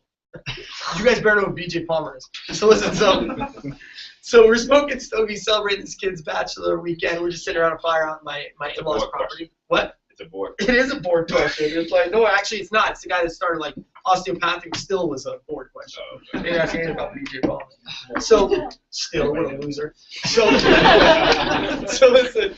listen, we're out there, we're just talking some philosophy, a bunch of boys around a fire, we're having a good old time being a hick. Up my in-laws have this property up in North Georgia. We're out in this big field, there's homes out there in the woods, you can see their lights and everything like that. So we're just sitting there, and we're smoking stogies. And I think it was Reggie Gold that may have said that once it passes C1, C2, it all turns to broccoli, so it doesn't matter what the hell you're smoking or eating or anything. That's not true. That was a joke. He says that, though. So you can eat whatever you want. It's going to turn into broccoli. The body's going to turn into something useful. I don't know that that's entirely true. It does turn into love handles, that's for sure. So we're sitting up there, and we're having a good old time just bonding, talking about life, chiropractic, and visions and dreams, and all these wonderful things, which you guys should do. You should surround yourself with people that support you. That's a big thing that we're going to talk about. You should have people that want to uplift you and edify you and not break down your visions and your dreams. That's a big thing because the world will break them down by itself. You don't need help from your freaking friends or your family. Or your family. Your family can be the hardest, right? They're like, maybe you should just go get a job, an associate position, because that's guaranteed you'll make $19,000 a year. You'll be paying back freaking student loans until you're literally on dialysis, I assure you. So we're sitting there smoking a stogie, and we're smoking them. You got a scent to be like, I'll smoke that. I'm usually big on. So he smoked typically he was like this. We smoke stogies like this. So he was like trying to smoke this big stogie. He's like, and I'm like, let it go, bro, let it go. He's like, so I give him some. He's puffing, passing. He says puff, pass. I didn't know what that meant because I've never smoked weed in my life. And he says puff, pass, biscuit. So I give him the stogie, and then all of a sudden, I see something run through the weeds out there. Right? we're in the woods. I'm comfortable with this. He's not. So he's from New Orleans. So I stand up on my chair with my mag light, and I'm like, oh, what the heck was that? Was that fox? And all of a sudden I hear, bam, bam, bam, bam, bam. And I freaking dive off the chair because I thought there was a drive-by. I just didn't know it was Zeus. And I see a pistol come down like this right next to me, and firing rounds off into the woods where there's home. And he's like, I think I got it. What the hell was that? I think it was a dog, Zeus, or a fox. Where the hell did you get a pistol from? From my waistband. That was my experience with Zeus. I never really had seen a pistol in real life shot sideways. Allegedly, nobody was killed, and the dog could or could not be still alive. I'm not sure. I didn't want to go out there and find out. And so, I have no idea what that. How do we transition from that? To Jeremy? Yeah, It's a true story. So it is a true story. So the purpose of tonight, the purpose this weekend is this: is to rally like-minded individuals of people that are full of piss and vinegar and passion and believe that they can be successful in chiropractic, so we can create a shift in chiropractic. The shift, if we want to shift away from being insurance dependent, if we want to get a shift away from freaking, I was telling the guys, I was like, man, when I did my marketing, I ran into many chiropractors. And let me tell you what the common theme of chiropractors is: douchebags. There's chiropractors. Have you guys ever run into a chiropractor? I'm totally freaking embarrassed of this chiropractor. He's wearing an affliction shirt. It's skin tight. He's got like a gold chain with a freaking Italian horn hanging on it, and he's wearing socks and sandals. What the hell? You know what I mean? It's like it's what you see on a regular basis. You walk into their office, you're like, oh my gosh, they got maroon chairs everywhere. They got the reception with the bell and the sliding glass window, the fake ficus in the window, blue carpet, yellow wall. You're like, why is this what represents our profession? Right? With all these individual rooms, it smells funky, and they're like, did somebody die in here? Did somebody not die in here? What the heck? And so you're like, that's what it's about. And you go in each room, and every table's different. It's a mixed bag of crap. I'll tell you what, we're not like that. I will not allow my friends to be that way. We won't allow each other to be that way. It's not like that. When you walk into our practice, it's a place like you want to have a shot of espresso and hang out. I mean, it's like that, but we tell you, get adjusted, get the hell out. Because we don't have room for you. Because we're filling up with people that are subluxated, right? And if we believe that subluxation kills, which we all do here, we don't say it kills you overnight, though you know what I mean? It could, but we're talking like in realistic terms, subluxation is a silent killer. Do we all believe that? Right? So what should the majority of our time be spent on? Freaking slaying subluxation, right? I mean, that's what it should be spent on, right? Freaking kicking doors down and saying, it's in here, I'm going to kill it. You know what I mean, right? And you're like, freaking just start slamming people. You don't know where it is, just hopefully end up hitting them. Yeah. So we're just like killing. So that's the point. But you guys, most students will do what? What will they focus on through school? School, fun.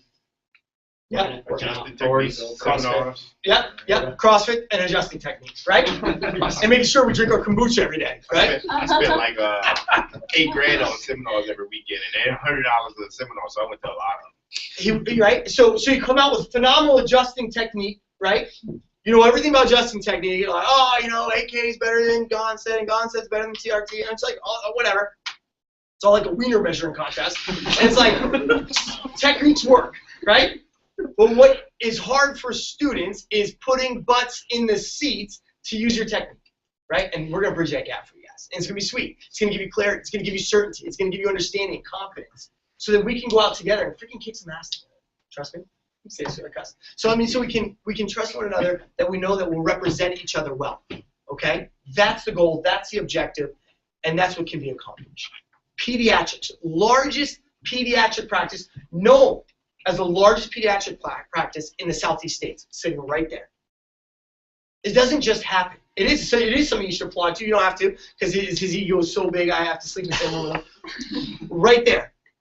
I mean, when we were in his practice, one of the coolest experiences for me is watching his little girl run around to the adjusting rooms while he's focused on adjusting, and her giving them stickers that say like, well adjusted today, or adjust the source, or, I'm like, all these little fun stickers. Put them on the kids running around, babies fighting to get on the tables to get adjusted. He doesn't have like a fish-shaped table or like a fish tank in the office. No, it's nothing. He doesn't have a play area. How do you have a pediatric practice busting at the seams, and he doesn't have a damn toy in that place? It's not like he's giving kids candy and like, get in the car. You know what I mean? It's not like that. He takes them off and gets them adjusted, sends them back out, like, I didn't do it. You know, it's not like that. But kids everywhere. How do you have the certainty? Do you remember, like, a sidestep from freaking kids? This lady's having a seizure in his practice. Oh, you knew that, right? Yeah, his junk got grabbed. She's having a seizure, and they're trying to help her. She's in the hallway. It was pre-adjustment. Okay, seizure. And they're trying to get her up, get her on a table because they want to. She's like hardcore chiropractic woman, like wants to get adjusted, right? But she's like going in and out of seizure. Brower goes down to help pick her up, and she seizes and grabs a hold of his junk. I swear, as an excuse, and squeezed the life out of him. Thank God his jeans are so tight he couldn't feel it. But it's like experiences like that. So you think that would be just an incidental experience? My 1-year anniversary dinner, I had 250 people at celebrating our dinner. And we had a girl in the front row in the midst of the most powerful testimony I thought we could have had. One of my practice members up there sharing. It's like the orgasm testimony of all foreplay testimonies. And and this girl has a blowout seizure in front of everybody in front of my dinner. And all eyes turned to me about what we would do. And I'll share that story with you guys in just a few minutes. But these guys had given their practice, Amanda and Jeremy gave us certainty, told us that kids deserve chiropractic. It's their birthright. They deserve to be healthy. And we got to watch him educate moms on pregnancy, on delivery, on everything, getting the children checked for reflux, colic, jaundice, constipation, irritability, you know, all these things that you look a mom in the eye and say, this is the right choice for that child's life, right? And now they've written books. They're accomplished authors. They have a series called Designed by God, and Amazon bestseller in their category right out of the gate. It's unbelievable. I mean, I'm sure he'll do a signing session for you if you ask him. He'll do it. But that's what we want to do. We want to create healthy generations through pediatric chiropractic care. Cool. Take notes, guys. Take a lot of it starting. Was that good? Did I offend anyone? I saw the black man leave, and I'm like, did I do that? Dude, get him. Tell him I love him.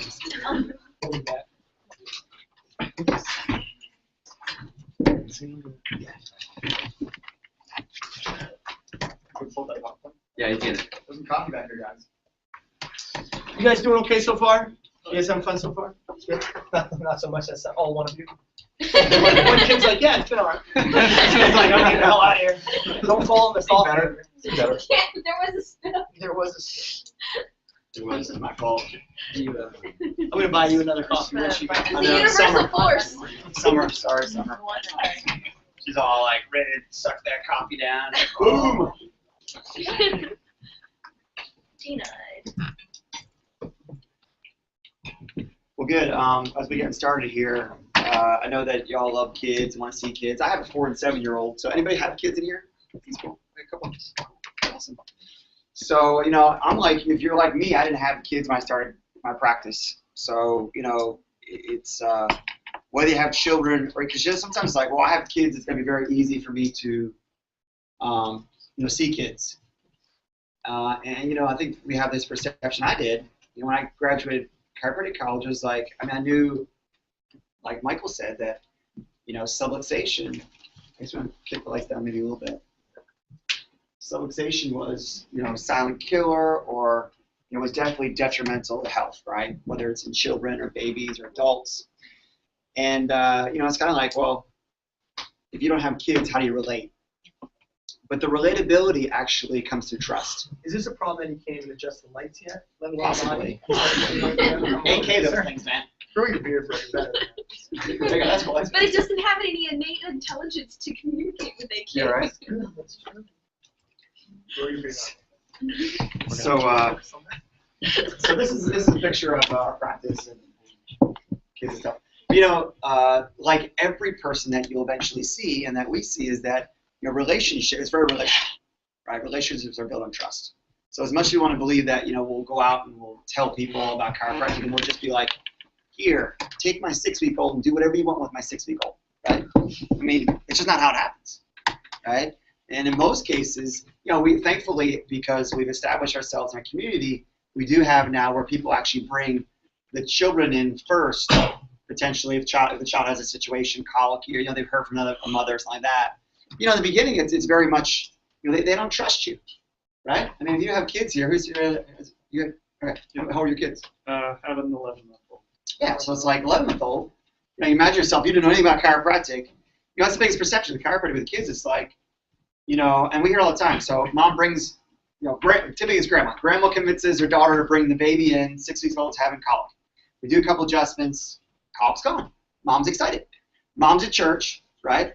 She meets another mother, baby has ear infection or colic. And so this mother tells the other mother, what did she say? She said, oh man, you got to check out chiropractic care. It's the most amazing since, it's helped my baby. And, it sounds like a similar thing. I know Dr. Hess talked about ear infections. What does the other mother say? I think I could get a chiropractic, I'll snap its head off, right? I mean, think about it, right? Because the mother's trying to communicate to the other mother about how this kind of all went down. They did something to the neck, and the other mother's thinking like, So it takes, a lot of communication. It takes trust, right? So the process that we put our practice members through, and again, I'm like Michael, patience. When we say practice members, we mean patience. So we take them through an educational process that helps build value, right? It builds relationship and it builds trust, right? Because relationships are built on trust, right? And that's what we do. So this is a, just a picture of what we do. So, in the practice, we have all kinds of pictures. We're continually educating and building value around children getting chiropractic care, right? So that's what we do. So this is a little one here. This is a funny story. This reminds me of I'll tell you a quick funny story about pooping babies. We get a lot of babies in that aren't pooping well, right? So we have a lot of non-pooping babies. So this baby here isn't that baby. This baby actually was a colicky baby that came in. This is one of our team members, Sam, and this is me. And like I said, we have the pics, and we're always educating. We have stuff on the walls for practice. But so the baby comes in, and again, you'll find a lot of times grandmas bring the mothers in that bring babies in, grandbabies in, because a lot of times mother has the baby because it's their first time baby or second time baby. They haven't been through all the stuff. Whereas grandma, hears that she's taking the baby to the pediatrician, and she says, been there, done that. Take the baby to the chiropractor. We see that a lot. Grandma brings the baby in, or convinces mom to bring the baby in. So this baby comes in, and the grandmother's all fired up because the grandmother's been in her care for probably a year or so. The mother's very skeptical. We see this actually quite a bit. Mother's very skeptical. Sits in the reception. Sometimes in the reception. In this case, the mother comes back. So we adjust the baby. How do we adjust babies? In our practice, very easily. This is how very close to what we adjust babies. Typically, the team member or mom will hold baby up, right? And, so the baby will face away from me, and, we'll check the baby, we'll do a leg check, and we'll typically, possibly, depending on obviously the age of the baby, we'll adjust atlas, very gently, right? We do some instrumentation beforehand. We adjust atlas, sacrum. I mean, it doesn't take long. I'm not sure how they teach you how to adjust babies here, right? I mean, it's definitely, 30 seconds or less, for sure. I don't know how they teach it here, but, that's what it is. Baby gets adjusted. Mom's very skeptical. The mother's like, that's it, right? Grandma's like, yeah, don't worry. I come back to the next visit. I'm like, yeah, great. Good to see you guys. Everything go. The mother's like, not the grandmother. The grandmother's like, oh. The mother's like, nothing happened. Nothing changed. I'm like, all right, well, healing takes time repetition, right? So we adjust the baby again. They come back the third visit, right? I'm like, hey, how's everything going? Nothing's changed. Right? The mother's very skeptical, very like, I knew this wouldn't work. We adjust the baby again. After the third adjustment, I get this is like on a Tuesday, so we open at 3 o'clock. They came in like 4 o'clock. We have what we call our doctor's report. A doctor's report, we do this 2-3 times a week where we actually educate practice members. So I get this call right before doctor's report, and the team member's like, you got to take Janice's call, the grandmother. I'm like, it's like 6:45. We got the place packed out. I don't have time for this call. She's like, no, you got to get on the phone. So Janice tells me, you never believe what happened. We were at the dentist. They went to the dentist after that adjustment. They're at the dentist. Grandma's in the dental chair, right? Daughter is with the grandbaby in the reception. This baby starts pooping like crazy. I mean, filling diaper, right? Coming out. It was so much poop, they actually left the dentist out. She got her chair, left the dentist out. It was an amazing story. So, chiropractic is fun. We have all these amazing fun stories, and you will too. And I know that you all love children, but the point here is that, the relationships are built on trust, and that's what it takes. I'm not trying to change this thing. I don't have to point at the screen. Oh, you point this way? Here. Right behind you. Want me to prompt it for you? Yeah, sure. I'll make a nice one. Technology. Always so. I don't know how. So, well, you got it? You can push it. Battery dead? Maybe. All right, so this is my beautiful wife here. This is Dr. Amanda, and this is us, me, and this is what we call Dr. It's also about education. So the crucial thing is education. So part of this, big part of Dr. Zeus, and they're going to talk about communicating chiropractic. So, it's obviously fundamentally important that you learn how to communicate chiropractic, right? And so this is what we do at our doctor's report. So in our practice, and we're going to talk about this more tomorrow morning, we're going to break it down very specifically, but in our practice, they come in, they get a tour of the office, they get a consultation, we do an assessment. We do an assessment, and then we do what we call our doctor's report. So, Michael, you're blowing my talk here. That's right, I'm going to keep talking, you guys put it down. So our doctor's report is a time where we'll go through just chiropractic. It's about an hour appointment, and we go through everything they need to know about chiropractic. And one of the cool things about educating people on the front end, right? Educating people on the front end is that they don't have so many questions all the way through. Because sometimes it's like, how do you see 100 people a day? How do you see 200 people a day? Or how do you see whatever, numbers a day? Because a lot of times, the average chiropractic practice, does anybody know what the average chiropractic practice sees about a week? Anybody know? 150. It's actually lower than that. It's about 100, 80 to 100 visits a week, the average chiropractic practice. So how do you see, 100 people a day or more than that? And the only way you can do that is that if people have clarity about why they're there, because if they don't have clarity about why they're getting adjusted, they're going to ask a ton of questions on every visit, right? And that takes a lot of time. So it's not that we don't we answer questions if they have questions. It's just that we educate them a lot on the front end, so when they actually get in chiropractic care, they're coming for their adjustments, they know why they're there, and there's a lot fewer questions. So it doesn't take as much time with them. We do the adjustment because a lot of you, your technique doesn't take much. It's the process of explaining or them having a lot of questions or not understanding or I'm dropping out of care, it doesn't make sense. Dr. Brower's going to go a lot of great questions about that. So so that's the doctor's report. I forgot my next picture is here. You guys see Sorry, bro. I swear I didn't even touch it. Freaking Logan. So so that's crucial. Crystal, come up and Is tell these guys anybody how to try do it. one here? Do you know how your computer works? This is the ASP. Oh, this is the ASP room. That's right. Sorry. Do you know how the computer works? Tell the truth. Yeah, so you got to tell the truth. Thanks for helping us. I knew it was one of those. All right, so She didn't do anything. Yeah, I just had a wand Crystal, up thank here. you. You just needed a woman to do it. So what we do is we obviously want to tell the truth in our practice. So what we do as a big part of our practice is that, that's it right there, I think. This is our another portion of our doctor's report. So we're teaching, we're educating. You all know what an A&S chart is, right? So we're bridging, the gap of that. We're teaching a lot about that. We also, you can see, I have a picture. This is the end of the doctor's report. This is my wife, Dr. Amanda. And we're teaching people about birth trauma, right? Because most people have no idea about birth trauma. Dads, if they were at the birth, they kind of saw something happen. We hear this a lot. A lot of times after we teach about this, the dad's like, man, I remember that happening, and I always wondered if that caused, just like they still have pulling, right? Especially if you've had kids before. I don't know how much they teach about this. You guys learn a lot about birth trauma? A little bit? Okay. So I don't know if you know it, but a third, the most common performed surgical procedure in women now is what? C-section. C-section, right?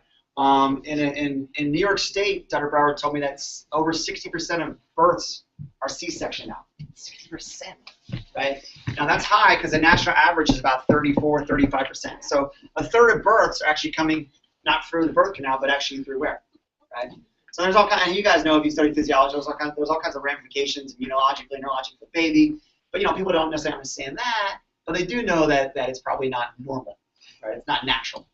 So we tell them the truth about, obviously forceps deliveries, right? Vacuum extraction, we teach about vacuum extract deliveries. Because it's like this, if you have this baby, we have a baby, so it's like, when we show this, literally show this, right? We show the baby before out of the womb, and then we say, how many of you here think that would cause nerve interference? Because it's fine, we've talked about interference, what that is, subluxation. How many here think that might cause subluxation interference in the baby's neck? Go ahead and raise your hands, right? And two people, in Atlanta, it's like, oh yeah, yeah, we have a lot of people, it's like that, it's like they all agree, right? C-section, right? Do they pull the baby out very gingerly and delicately? No. Everybody's like, no. Everybody's shaking their heads, no. See, we're getting agreement in the fact that their babies, their toddlers, their grandbabies need to get checked for subluxation interference, right? So that's what we're doing. So through telling them the truth and being bold about it, and I mean, one time about a year, that's about a year, maybe 9 months ago, they were doing this, and actually the baby's head popped off of the doll. Oh, that's crazy. So, What did your audience think of that? yeah. So genuinely care. So what is this? These are this is the hospital, right? This is about some mothers. If they know you genuinely care, they're gonna. So how do you know if your practice members trust you when they bring their kids in to see you? That's trust. Especially when they tell you. So all three of these were examples of this is the hospital. This is actually a birthing center. Mom wanted to have a perfect birth, ended up being C-section. So we did. We trust the baby. She called me. It was like almost actually Michael was with me that time. He was an intern at the office. We went to see this. About 2 hours from the practice. What do? Well, we went, right? We genuinely care. You want to build long-term. It's like, man, I want lifetime. I want people to come forever. That's how you build long-term practice members, right? Again, another picture. This one was she did a normal hospital birth. This is about 2 days at her home after she got home. This one was actually a home birth, and this is within hours of having the baby. So we want to genuinely care. We want to build that trust. Next picture you'll see. Here is, and this I love this line, right? You read that. If they knew what you knew, they would do what you do. Anybody heard that before? Okay, right.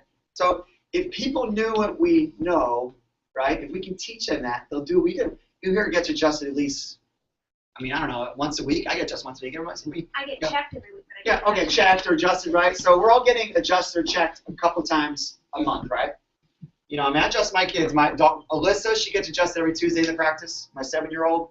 Gabriel, he's always running, so we just grab him whenever possible and adjust him, right? Seriously, right? He's Batman. We're at the office. So funny, he puts on, for months. He hasn't done it maybe like 2 months, but for about 6 months, 5-6 months, he had a Batman thing. He put his cape on. He would just run around the office like this.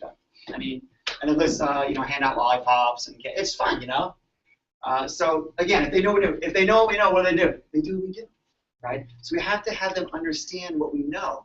That's a process. It's a continual process of education. Take care of families. Do what we do best, right? Remove interference. Again, this is how we adjust babies. Love it. Bring the kids in, and it's fun that way. Sick babies equal sick adults. Healthy babies equal healthy adults, right? It's really that simple. People can start to understand that you have a higher percentage of people bring their kids in. Here's some great testimonials, right? This is what we hand out. One of our educational process is we take testimonials and we put them on paper format, right? And we hand them out. So every day in our practice, we're handing out maybe a different testimonial, possibly a different article in our practice, right? So here's, you guys, I'm preaching to the choir here, right? You guys know this. All these steroids, came in from an auto accident, right? If we didn't educate our practice members, the mother came in from an auto accident, right? The son was an auto accident too. Actually, I forget if the son. I forget if the son was an auto accident. Anyway, I don't think the son was an auto accident. She was, but because even though she's a personal injury in an auto accident, we still took her through educational process. She heard all the things the doctors reported. Guess what she did? Within a month, she brought her Kyle in, right? Kyle was asthmatic, and through chiropractic care, is better now. But here's the point: she would have never brought Kyle in if we didn't tell her, right? We would just treat her like, most chiropractors treat their patients, right? Just do what you do and don't actually educate them. Kyle would never gotten the benefit of chiropractic. This one actually just happened. This is cool. Jakai, her grandmother had to go to her school 95 days in a row. This girl's in kindergarten, right?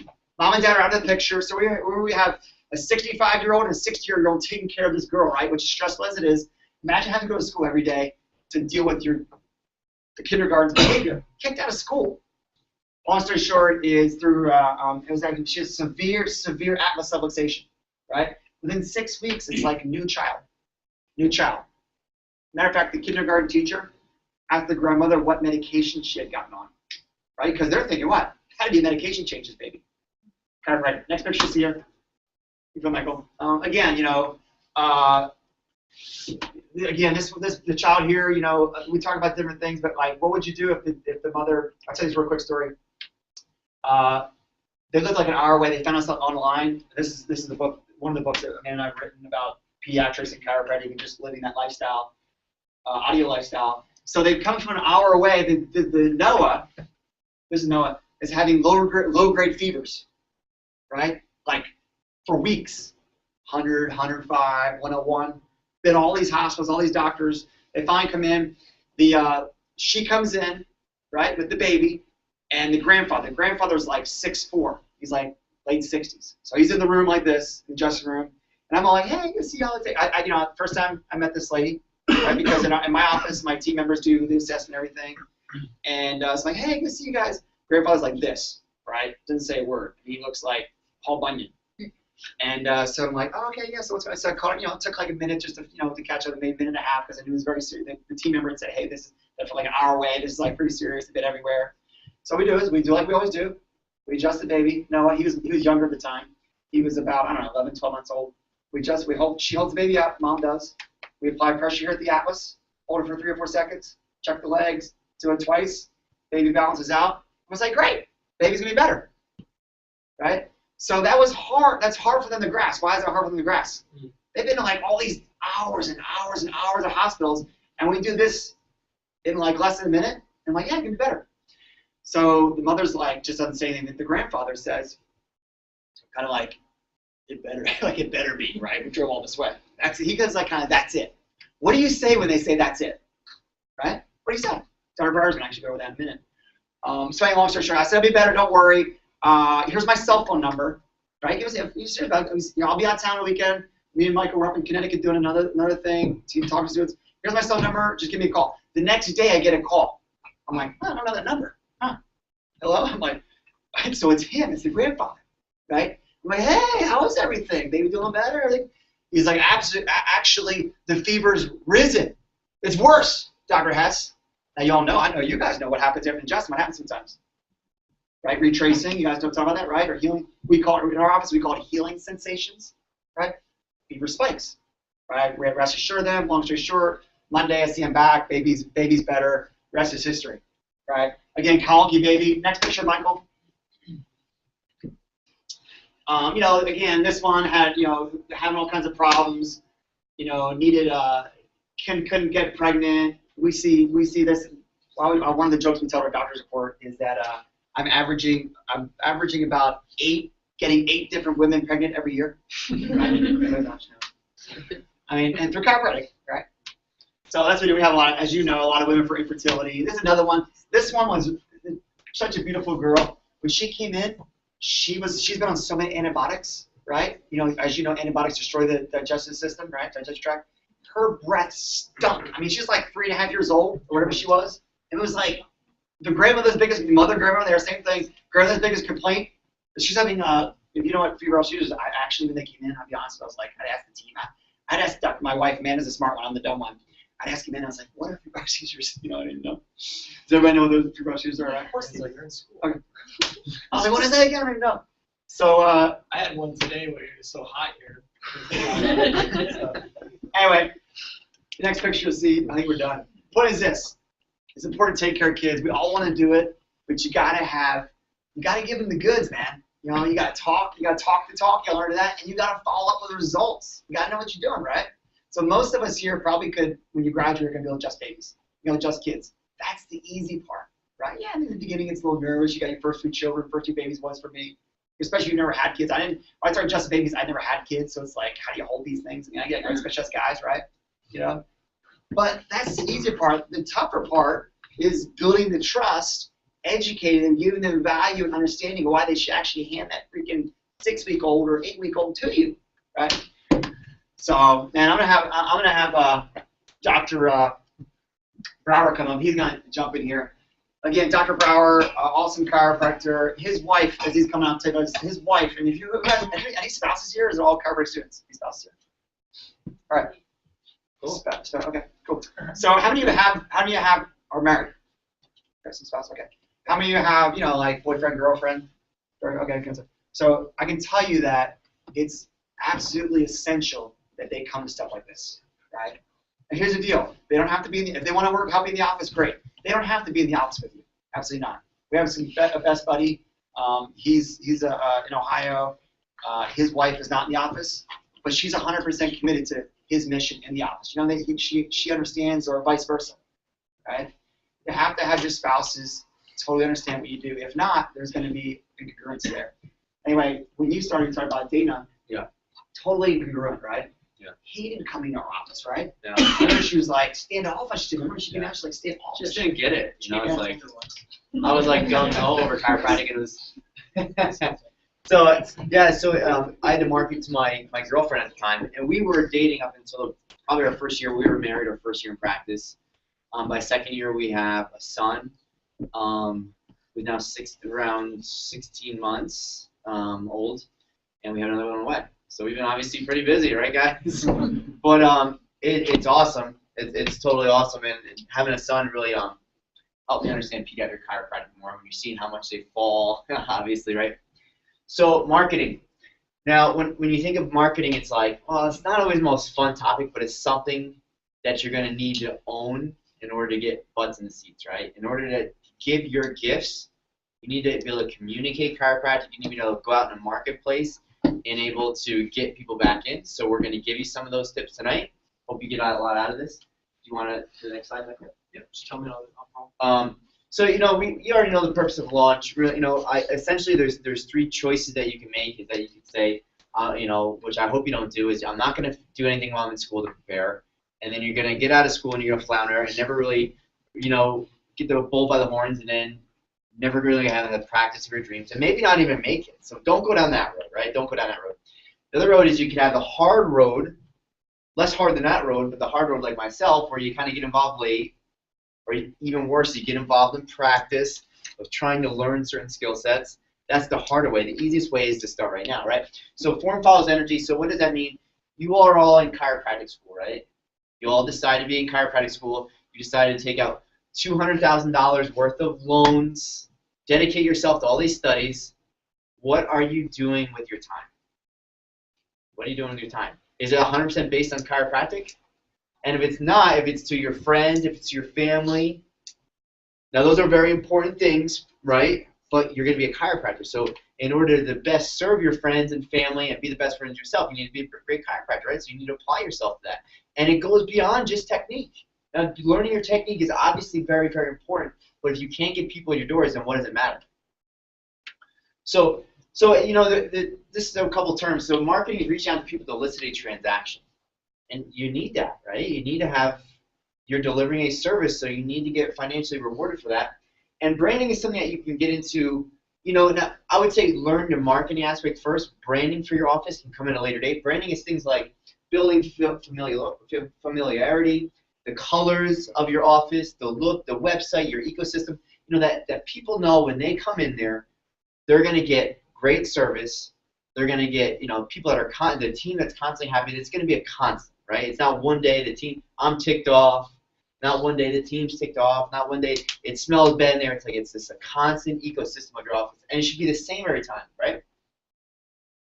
So these are some tools that we use as far as our external marketing that helped us get the practice of our dreams. So the first thing we call CNAs, or community neurological assessments. And this is when we go out into the community, boldly go out to the community, and we teach people about the nervous system.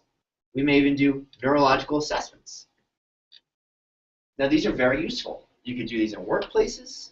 You could do these at community events, like really top-notch fairs in the community, health fairs, and you go in and you talk about your services. Now, that's not an easy thing to do, right? Has anybody ever done something like that where they go out in a community and do that? That's awesome. It's probably really something that's going to teach you a lot about yourself, of what your weaknesses are, what your strengths are. Especially if you're eliciting some sort of transaction, perhaps. If you offer a deal or something like that to come in office, it's very powerful tool. You're communicating chiropractic. You're going to get asked a lot of tough questions. So I encourage all of you to start talking to your friends and raise their hands about, where to kind of get involved and do these sort of outreach projects like that. Dinner with the docs. I'm going to talk about those a little bit more. Outside health talks. We do a lot of those in our office. Business networking. When you open your office, there's things like BNI, leads groups, chamber events, and this guy right here is one of the best in the business at these, whether it's a short 60-minute intro of your office or long. And so if you guys have never done anything like this, do you think your first time to do it should be when you're about to open your office?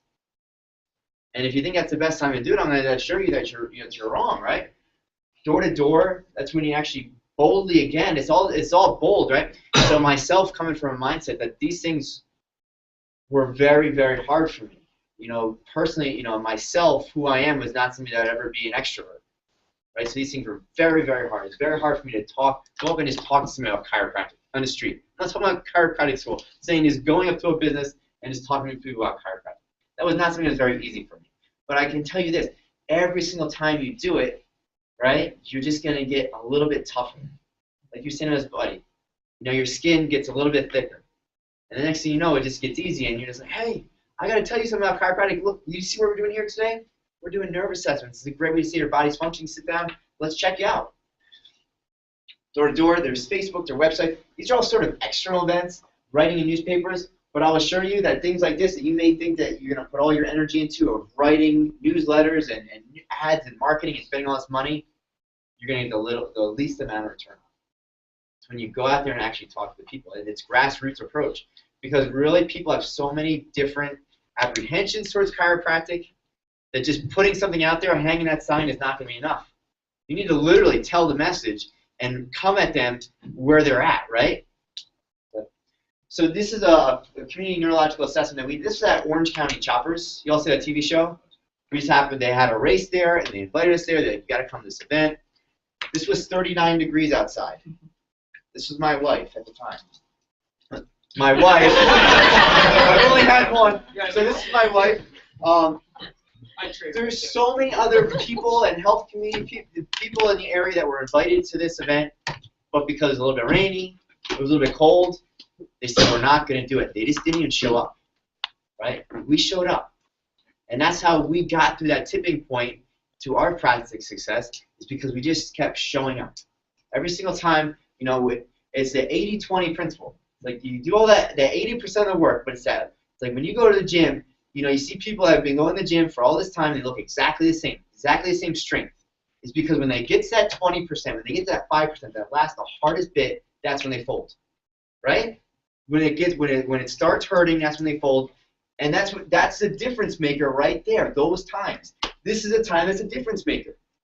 Whether it's a direct correlation with this, whether it's a direct correlation between me getting something, but I can assure you the energy we put into that makes us stronger, and whether it directly affects us from that event, it affects us in the future because it's making us stronger. This just happened to directly affect us. We signed up 2 whole families from that event that are still in our care to this very day, which is pretty neat. So keys for success when you're out in the community, when you're talking to people about chiropractic, be light. Don't start throwing the green books at people, right? Like they don't want that. Don't start even saying the word subluxation right off the start. Don't even, just be relatable. Just be very simple. The brain needs to communicate with the body. If you're moving, walking, talking, slips, falls, accidents, the spine can go out of proper alignment. That happens. The brain cannot communicate with the body. The body can get sick, right? So what do you think is better, the spine in alignment or out of alignment? Well, obviously in alignment, right?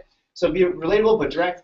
The close of these things are very important because why would we go through all this work to do all these events if we're just going to fumble at the finish line? If we're not going to close somebody to come in, right? It's like that's when you start fumbling. Oh, would you like to come in sometime? It's like you're like, no, I don't want to come in. I've been to a chiropractor.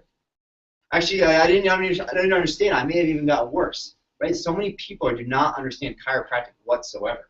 They've never been to an office that built value. To build value in the technology, we use Insight technology. We use chiropractic postural X-rays when necessary. We're constantly talking about how we're different, the technology that we use to exactly assess where the problem areas are so we can get to the root cause of their problem. Boldness is key. Can't be meek. If you're meek, if you're a recluse, you need to get over it, right? Your community and your mission is way, way too important for you to sit back, right? If you want to be there and express your gifts, you need to learn to be bold. Don't talk too much. And like I said, doing this while you're a student is absolutely priceless. When I would go to their office, he would just give me a stack of events. Like they would have a community event. You just go hand these out to these people. Go invite them here. And so I would just literally go into businesses as a student, and I was just so scared. But the thing that I would come back, I would get really excited because I thought you're going to get rejected and people telling you to get out of there. But the thing I kept hearing was like just a lot of interest, right? And so it just kept building me up, and it got me really excited. Next one, Michael. So here's some tough questions. So people may say a lot of things here, right? I don't need chiropractic. I do physical therapy. I do yoga. I do CrossFit. I do these sort of postural things that keeps me in perfect alignment. Do you know anybody that says anything like that, or you know any families ever say anything like that? You know, it's like, what do you say when you hear certain things in your community? So I hear all the time, you know, it's like, well, I'm perfectly healthy, you know, and unfortunately, I don't know about you guys, but some of the people that look the best on the outside are sickest on the inside. Did you all know that? You may not have because you haven't studied thousands of x-rays like we have at this point. Well, what do you say to something like this? You say, well, yoga or you fill in the blank or CrossFit, that is very important for your body. It's good for your body to stretch. It's good for your body to move. It's good to be strong, right? It's very good. But if your spine's out of alignment and you're stressing your body through the yoga or through running those miles you do, you're actually going to rapidly degenerate your spine. So while you may look great on the outside, your body's actually decaying on the inside, right? Think about a car. If a car's out of alignment and say it's a Porsche and you're racing that car around the track really fast, you think it's going to wear down faster or slower? Faster. And that's the absolute truth. If their spine's out of alignment, unstable structure, no curve in their neck, and they're running or they're pumping all their iron, their spine's going to break down at a much faster rate. So you need to have proper structure in order to get the most of those workouts. You need to have proper structure to get the most of your yoga. And or fill in the blank, right? What's the next question?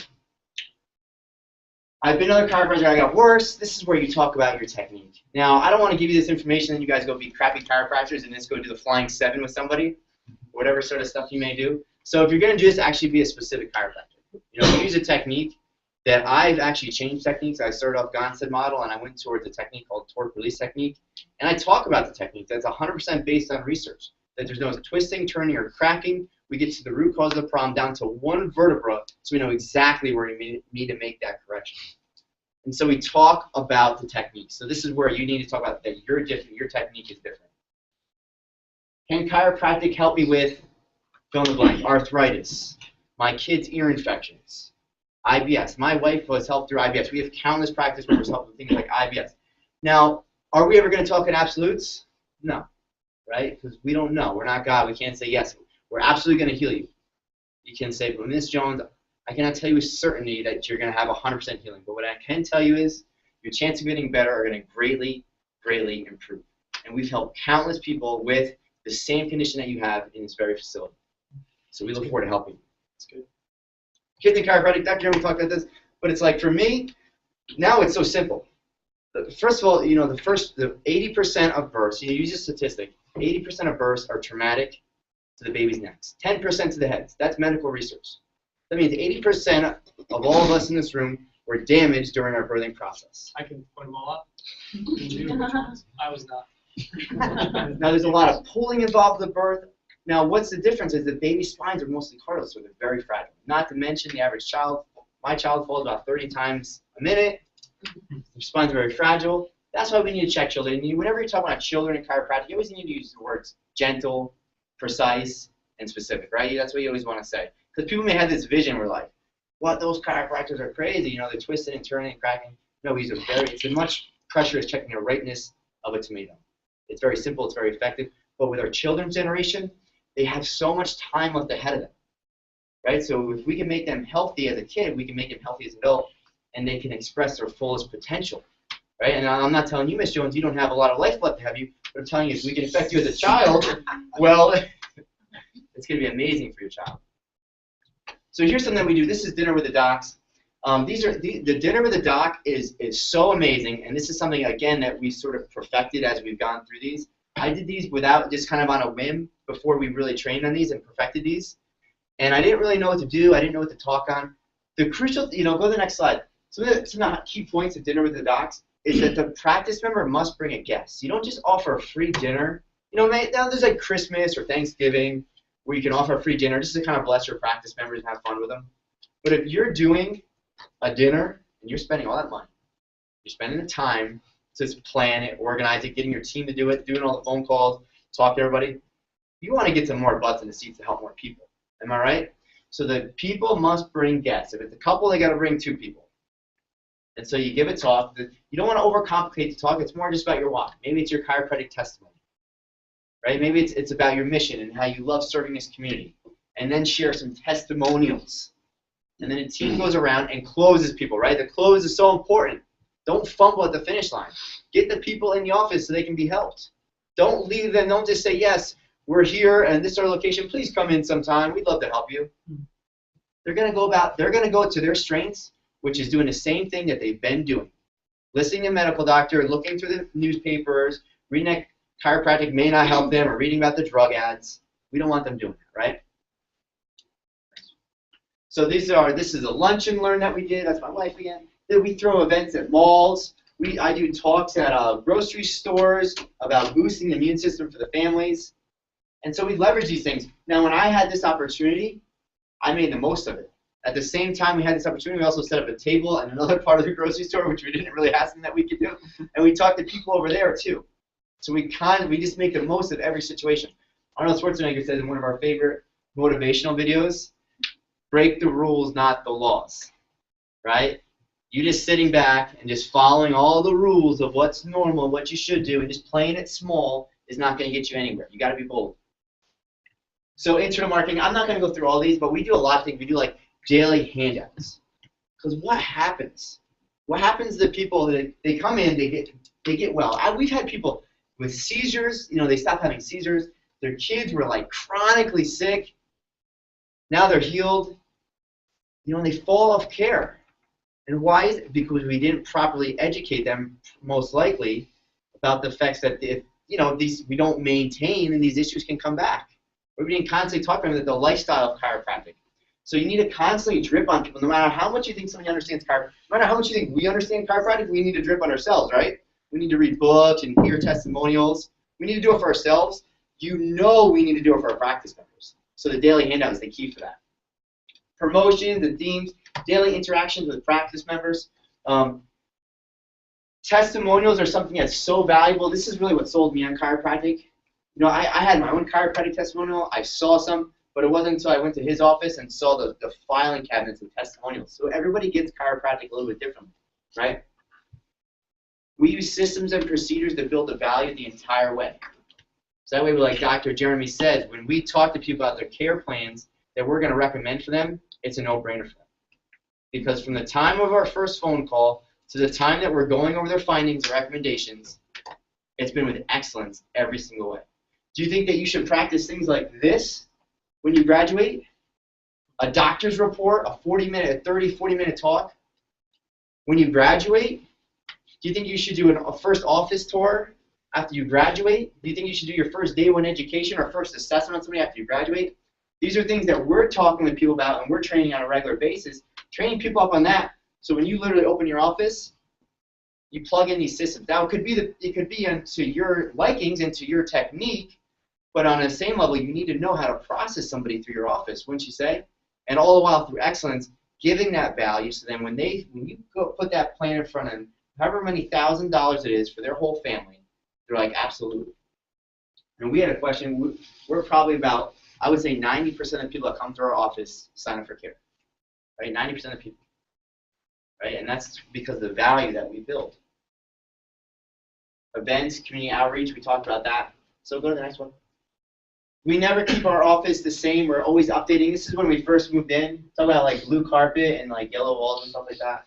But we didn't know. I was 27 years old. You graduate, and I didn't know anything about design or anything that I like. So then we've been updating our office as we go, and we kind of keep doing that. You don't want to get stale, right? That's something that's very, very important. I'm going to finish up here. Here's more events. This was a ladies' night out. These are awesome. These are awesome events. The coolest thing about events like this is an event that we had over the summer. This was not a ladies' night out. This is an open community event.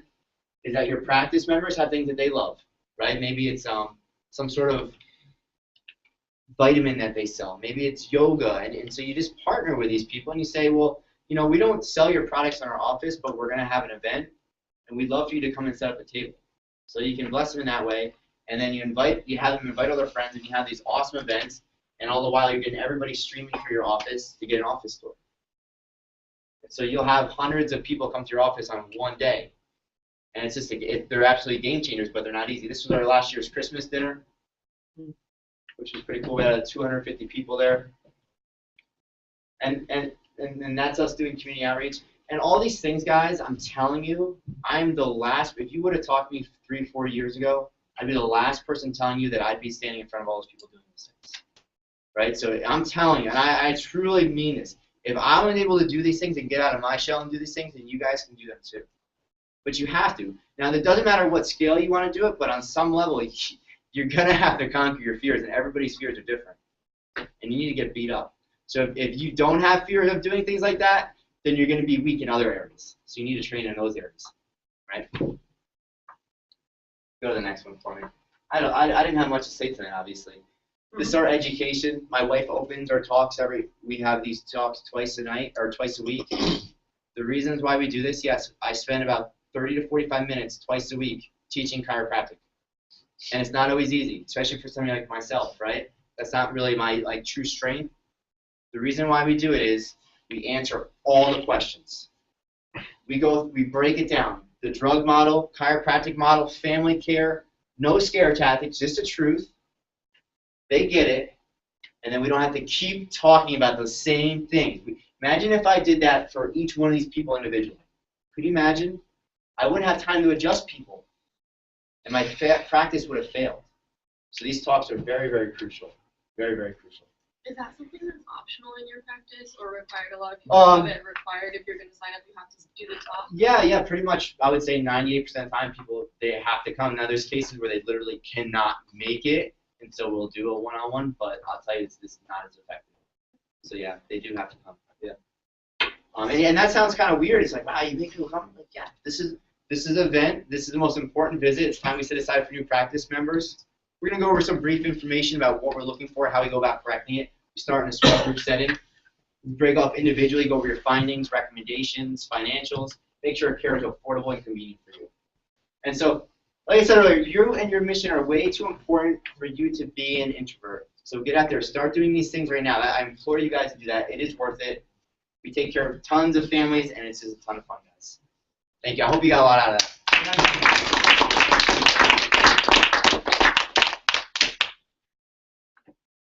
Put the Zeus up here. Everybody's getting started on put this up here. Somebody asked me to how get connected. If you go, I don't know if anybody's on Facebook. I'm gonna put these up here while he's getting started. Maybe on Facebook? Okay. Some of you aren't. If you want to ask, text us or Facebook or private messaging. And Zeus getting started here. So. I'm talking, you leave it. Next person leave, I'm gonna punch you in the throat. That would be very unchiropractic. You'll subluxate them. Yes. And then I'll adjust it. That's right. So, my story is a little bit different. You guys heard me say it when I got ready to graduate, 6 months out, with all of the money that my family was going to give me, and it wasn't drug money. Don't listen to Michael. Maybe some of it. I tucked my tail and I got scared. I didn't know how to communicate the message. And you're one of the most dynamic people, Michael Viscarelli, being around one of the most dynamic mentors across the country, Dr. Hess, and I tucked my tail because I didn't give the proper time and the proper effort to learn how to communicate the message of chiropractic. So I took my wife. We had just had a newborn baby, and we moved across the country to Colorado Springs, Colorado. Signed a lease, signed a contract to get this big, beautiful practice with DR, X-ray, and waterfall in the practice. It was amazing. I mean, it looks amazing. I don't knock these people. They have amazing-looking practices, right? But it cost $300,000 to buy out of it. And they still got 5%, and they got 50% of collections every month. It was cold. To this day, I still have a little thing with Colorado because it was so cold and miserable. And I'm from New Orleans, Louisiana, and it wasn't cool. It was cold, right? So we got out. Cost us a bunch of money. You heard me say that. And then we moved to Dallas. We get to Dallas. We named our office initially Chiro Bistro, a cafe of chiropractic wellness, because the people where we were at, the end of their office was chiropractic wellness center, right? Didn't even realize what we were naming it at the time. We get to the Dallas, we spend all this money, we open up the doors, we make it pretty, we got expensive tables, we got computers, we got everything, right? We got nice X-ray. We're serving coffee, right? Look how confused we were. We were serving organic gold coffee in the office, cost $1 a pack. We had a bistro station, and we opened up our doors. The first day, we had 2 new practice members. Isn't that awesome? 2 new practice members, right? That week, we had 3 new practice members, and they all started carry. We had a 100% sign-up rate. I didn't know what I was doing so much. I didn't even take payments until like a month later. I was just excited to get people to care. Man. Within 4 months, our cell phones was cut off. We had $192 in the negative in our account, and we needed to get home, and our practice was 30 minutes away from our house. We had $40 in petty cash. $40. Got my wife there, got a daughter that's in the practice, and we needed to get home. We had $40. It was a scary time. It was a miserable time. I going into my first week of practice, I was trying to learn my doctor's report because I totally switched in what I was trying to do. Going into my first week of practice, I was trying to learn my day 1, which is the day 1 education when people come into our office. Totally unprepared. This was our beautiful office. It was, we had so few people in there, I still had the plastic on the chairs the first day. Nice chairs from like IKEA. Beautiful office, right? Nobody in there. Didn't know how to communicate the message. I swallowed my pride. Even to today, I change things, and I call my friends, and they're friends to me, but they're more mentors to me now. More mentors. You know, we were having a discussion. Someone said, yeah, I look at you guys as friends, they're mentors. No, you're mentors, because you're at a level where I'm trying to get, and guess what? You're helping me get there. You want to surround yourself with like-minded people so you can learn how to communicate and walk with excellence and have clarity in everything you do. Because not having clarity leaves you in an office like this, nice and beautiful with a $4,000 a month rent and no one walking through the door. Well, guess what? We got it together. We got the ball rolling. It took time. It took a year before we even saw 100 people out of that office. It took 2 years, almost 2 years to get to 200 and to 250. And guess what? I'm still around these guys, and I'm learning, and now I know how to speak the message. And you know, I said, I need a do-over. That's just how I am. I said, I need a do-over. I need to tuck my genitalia, untuck it, and I needed a do-over. So we started making a bunch of money. Like, we were collecting, you know, on that, we collected 25, 30 grand. Our biggest month has been like $41,000, right? A month, and at such a level, which is a high level, more than the average chiropractor, but you're still scratching the surface. So I took 42 grand cash, and I did it again, and I did it in DeSoto, Texas. And now that's how our office look now. Doctor's report filled with a bunch of people, families under care, babies under care. Oh, the grandmother, the mother, the daughters, everybody under care. They bring the dog in to get adjusted. I don't adjust dogs, but you know, whatever. Everybody's under care. Because we learned how to communicate the message, man.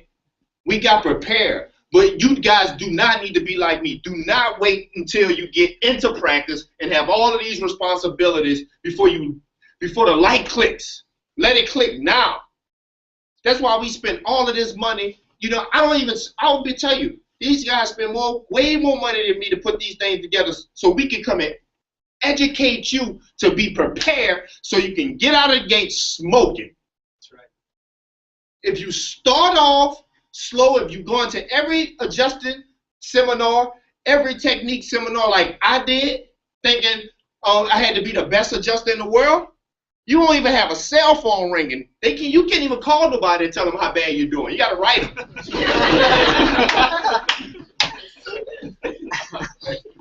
Next picture.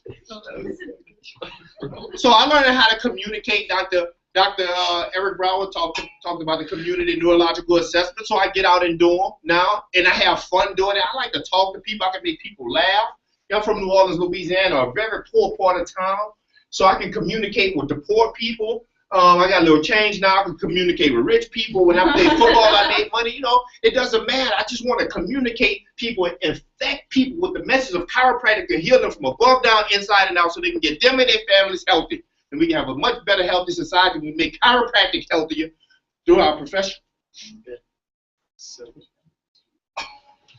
Dr. Eric talked about dinner with the doc. I love doing them. I did them so much for the new office. I was doing them every 2 weeks. I couldn't do one for the month of June because people were exhausted. So I'm coming back in July with a vengeance at a nice Mexican restaurant that people love in DeSoto. And we're just going to do the thing. And I'm going to, you can friend us on Facebook. And I always post pictures. We all post pictures so you can see.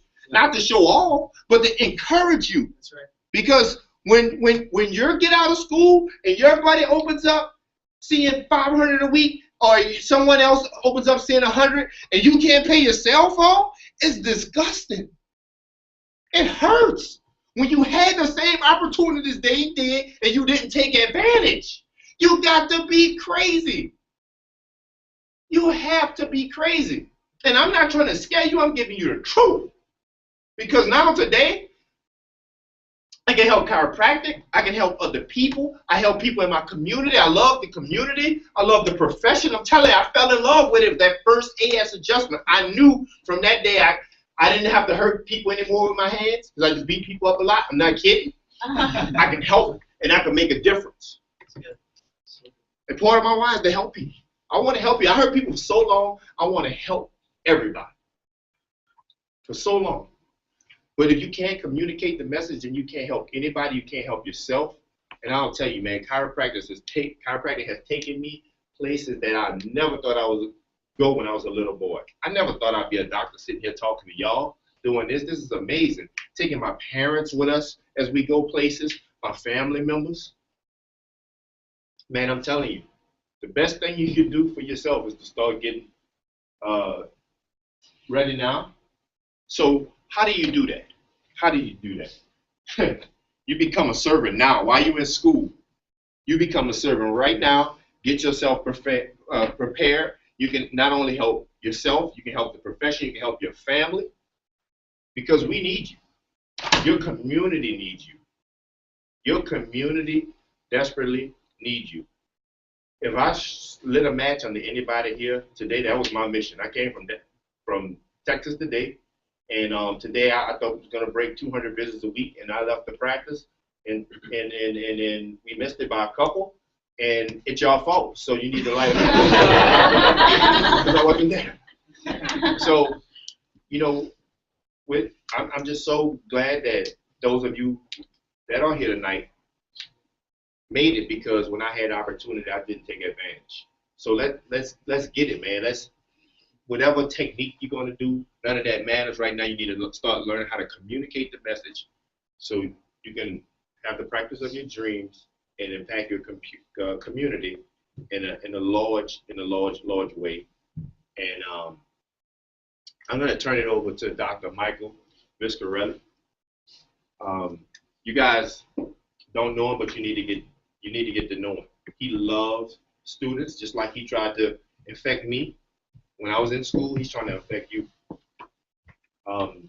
So Dr. Michael is going to take over, coming from Golden, Colorado. Dr. Michael won I won the Clinic Excellence Award. He won the Philosophy Award. Go figure, right?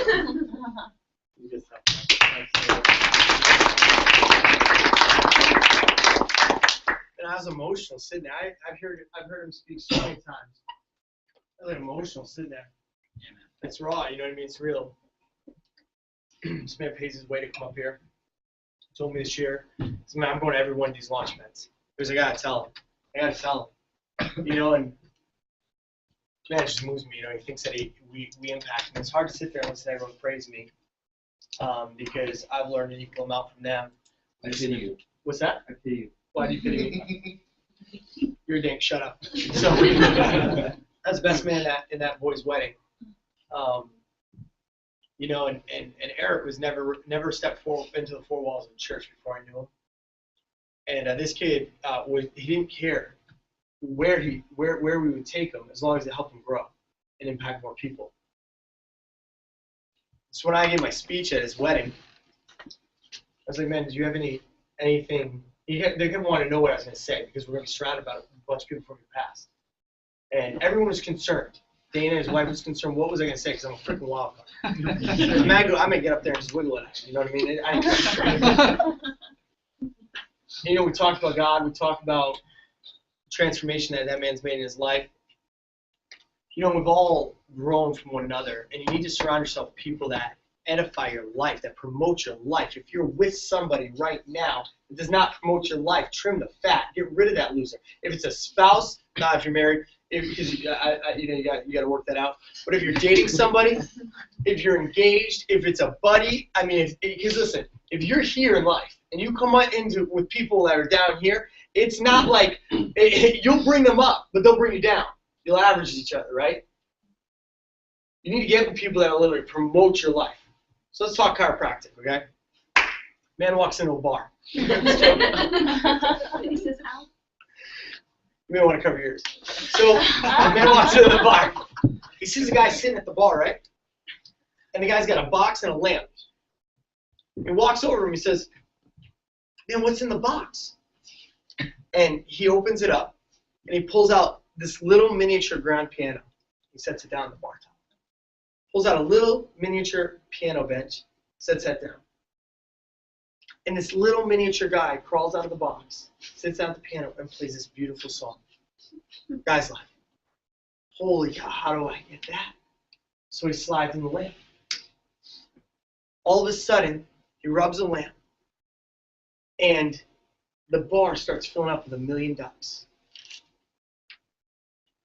He looks at him and goes, "I didn't ask for $1 million." He goes, "Do you think I asked for a 10-inch penis?" That has everything to do with chiropractic. There's a saying in philosophy when it comes to business, okay? And at the end of the day, you guys are business owners. Okay, you're going to be business owners, right? Whether you're an independent contractor, whether you're in private practice, whether you're an associate, guess what you're going to have to deliver? Freaking goods, okay? You can't get around it. Because there's no associate position out there that's like, yeah, I'm gonna give you 100K, right? I'm gonna give you 100K. You don't have to do crap but adjust. If that was the case, I probably would have taken it because you know what? I mean, I probably would have. But I mean, it's like that's a dream position. Just walk in, make 6 figures, not do crap. No, what it typically is it says you're gonna make this base salary, and from that base salary, you're gonna have to do X, Y, and Z in order to create momentum and be commission-based. You're gonna have to deliver, right? That's what it's gonna be. Don't be confused by what that doctor's doing and thinking that you're gonna have them. Because why? Because that doctor's gonna want to pay himself. Why they're bringing you in is because they want to free themselves up to enjoy their life, get out of the practice a little bit, make you do all the crap. So don't think that the associate position is an easy position because it's not. It's a very, very. I think it's maybe harder than owning your own practice. I think it could be. Independent contractor, you still got to deliver. Franchisee, you have to deliver, right? Because you have numbers you have to hit. As a sole practitioner, you have to deliver the goods, just like any other role, okay? And there's a saying in business that a confused, and you're going to want to write this down, a confused consumer does not buy. Who's the consumer? Yeah, everybody, the community, right? Who here envisions themselves of being a back alley chiropractor that's got a smelly office, you know what I mean? That's like just wearing khakis with pleats every single day, right? Doesn't have enough money to support the baseball team, the local run, whatever it is. Who envisions themselves that way? Who envisions themselves being a second-rate healthcare provider, subservient to the medical profession, to freaking massage therapists, to yoga and acupuncturists, to everything in between? Because they think they know what you know. They do. It's freaking disgusting. I was like, you went to school for like a day. You don't know what I know. I assure you. They don't. Specialize in something that's very, very, very unique. You know how you fail in practice? Is you don't embrace that uniqueness. You try to be all things to all people. And you have a confusing, diluted message, and that consumer does not buy. I assure you. I literally walked with this man, this woman through every intimate detail of their practice. I would show up I told my wife in school, so you want to date me? You want to date me? Our date nights, when everyone had date nights, oh, I freaking love those. You want a date night? We're going to dinner with the doc. Right? You want to, and I'm staying outside having to seat people. You want to date me? We're going to a doctor's report. You want to date me? We're going to go down and do a community event for this man and woman. You want to date me? We're going to go down there and clean this guy's office, or we're going to go develop x-rays. We're going to do something that's going to advance our future. So now when we date wherever the hell we want. Right? Because we want for nothing. We want for nothing, right? Wouldn't that be a great thing to do? It's like vacation. You guys are in school? I'm going hot and heavy because I don't want to keep you guys long, so I'm going to muscle through this thing, so just turn it up. So you guys want, it's break, right? I freaking see these guys, it's like break time, it's all school's out, like spring break, like you're going to go freaking Panama City, get in the freaking foam pit, what shit? You know what I mean? It's like, you know what I mean? It's like, no, this is not undergrad, this is professional school, this is grad school, okay? This is a doctor program. What'd you say, Zeus? What was it? Somebody posted it today. I thought I read it to you. It's like 1.7% of the population in the world will get a doctorate. 1.7. You are elite when you start acting like it. When you look at your Facebook page. You know what I love about this? I love these freaking jabrones that we went to school with. They're posting pictures of them shotgunning beers. They're posting pictures of them like out at the bar, like acting foolish, you know what I mean? They're posting pictures of themselves that skew their image to society as a professional.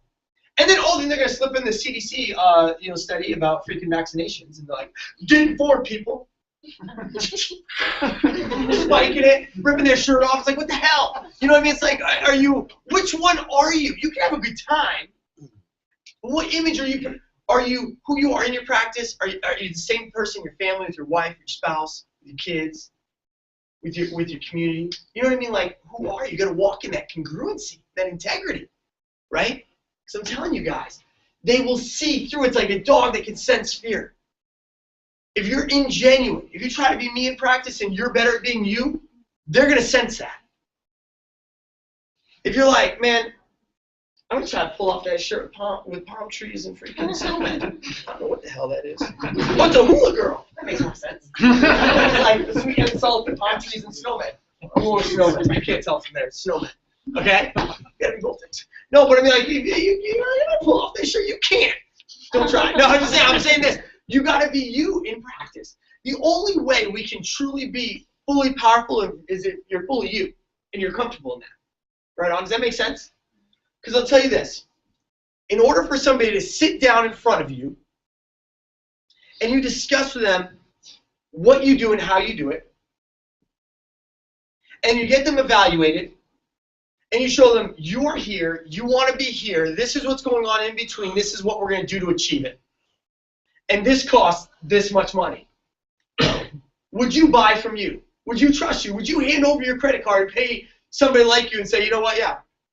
I got invited to go to the hospital and adjust twin infants, brand new babies. They're like in these freaking bassinets, these plastic clear bassinets, like all the way across the room. The mom's on the 3rd floor, the babies are on the 1st floor, though they're perfectly healthy, and the medical community thinks that they have to intervene and say the babies are perfectly healthy, they're in the right weight range, and all of these sort of things. They're eating, they're sleeping, they're all these wonderful things, right? We have moms on the 3rd floor. The babies are on the 1st floor of this hospital, and they're across the room from one another. These babies have never been that far away from one another. But as an intellectual mind, the medical community thinks that they know better. Right? Well, we come in and we adjust those babies, and she goes, the mom kept saying to me, he's a patient of ours, practice of ours, and she keeps saying, I feel like I need to be with them. I was like, you do need to be with them. That's that inborn intelligence in your body. It's called innate, and it's telling you to be with your babies. Get your babies. So she sits in the chair. I adjust this infant. I bring it over to her. I set it in her arms. I adjust this infant, I bring it over, and this big old woman comes in there. She's like, boom, boom, boom. Like, I thought she was sumo wrestling, so I'm pulling up my pants. I'm taking her down. And so I'm like, pull up my pants in Jesus' name. I'm going to rebuke this woman. And so she comes in there. She's like, sanitize her hands. It's like lubing up, right?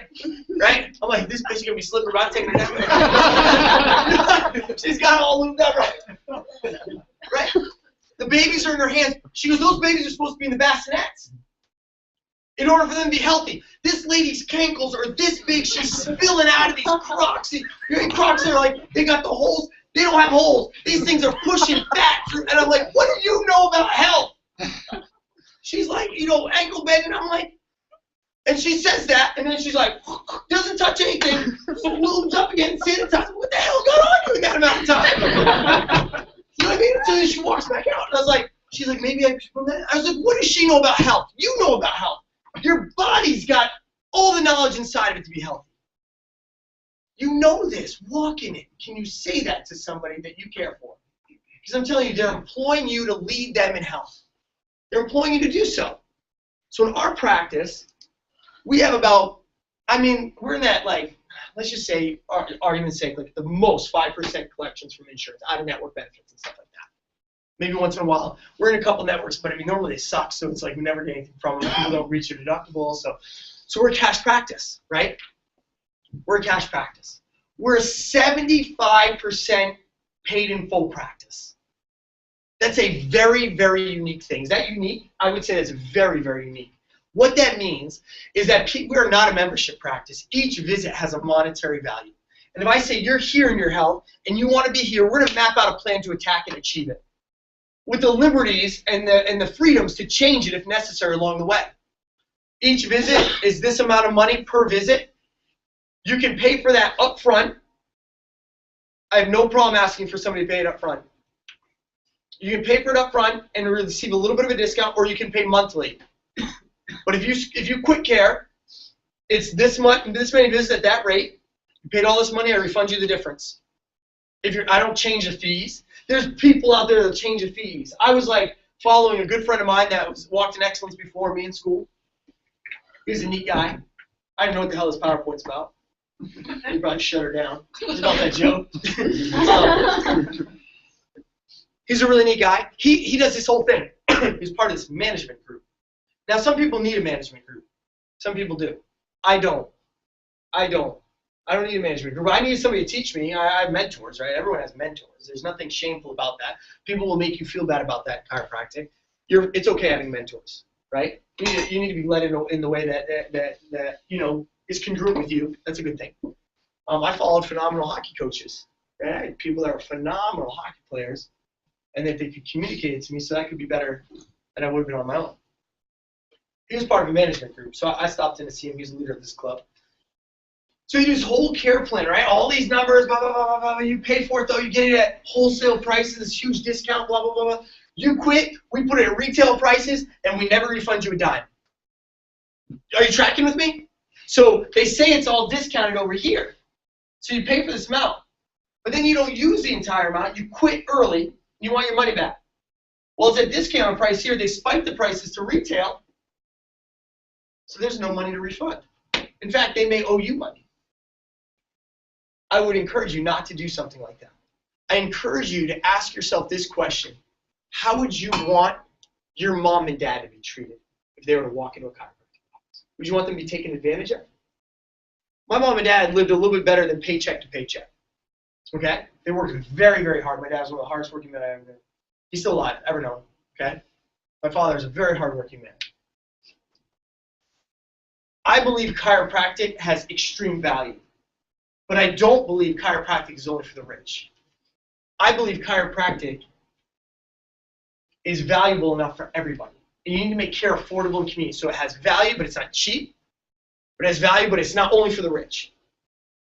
If you guys believe that your family, that you should get adjusted at least once a week, are we congruent there that we believe that we should get adjusted once a week? I got adjusted when I landed on the plane. I got adjusted again tonight. We believe that we get adjusted once a week. Is that fair? So let's just take an average family in the United States, okay? average, let's say, how many people would you say is in an average family? Let's just take a normal number, right?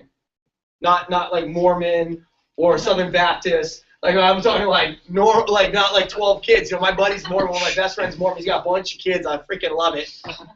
But I'm saying like he's lucky that his wife's a petroleum engineer, makes $300K a year, right? Because they got all these kids and they get to do anything they want.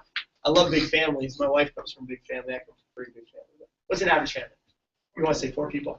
So if you have 4 people getting adjusted once a week, let's take an average of $40 a visit. Okay, $40 a visit.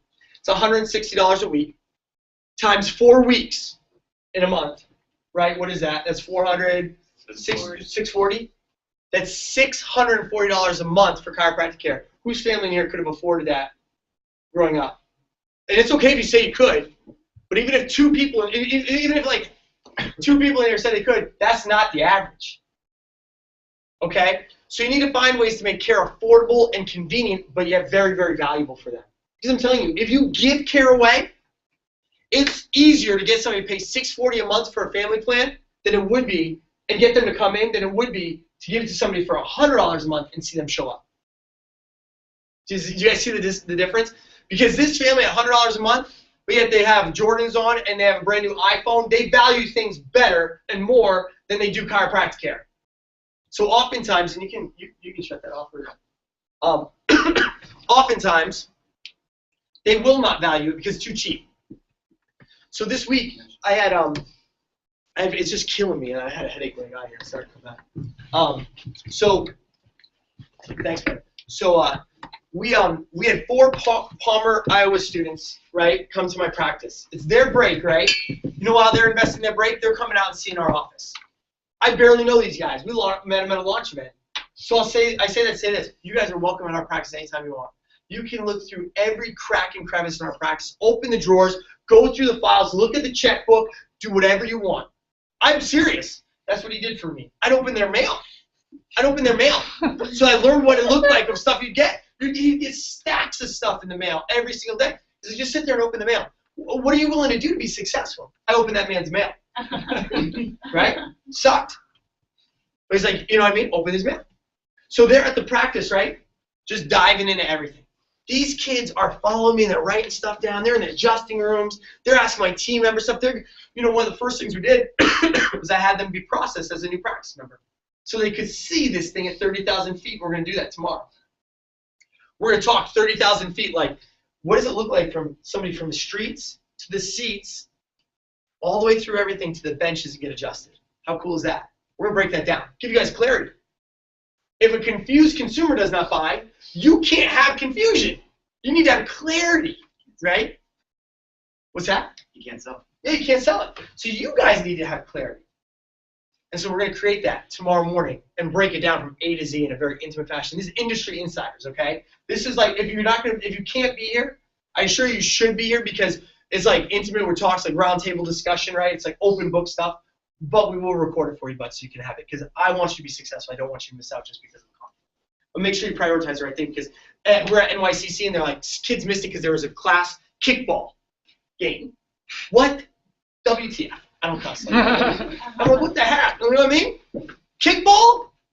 I hope that's going to pay the bills. Because when your phone gets cut off, and I was with him at like a restaurant when his phone got cut off, and I wanted to pay it for him, and I was still a student. That's what I wanted to do.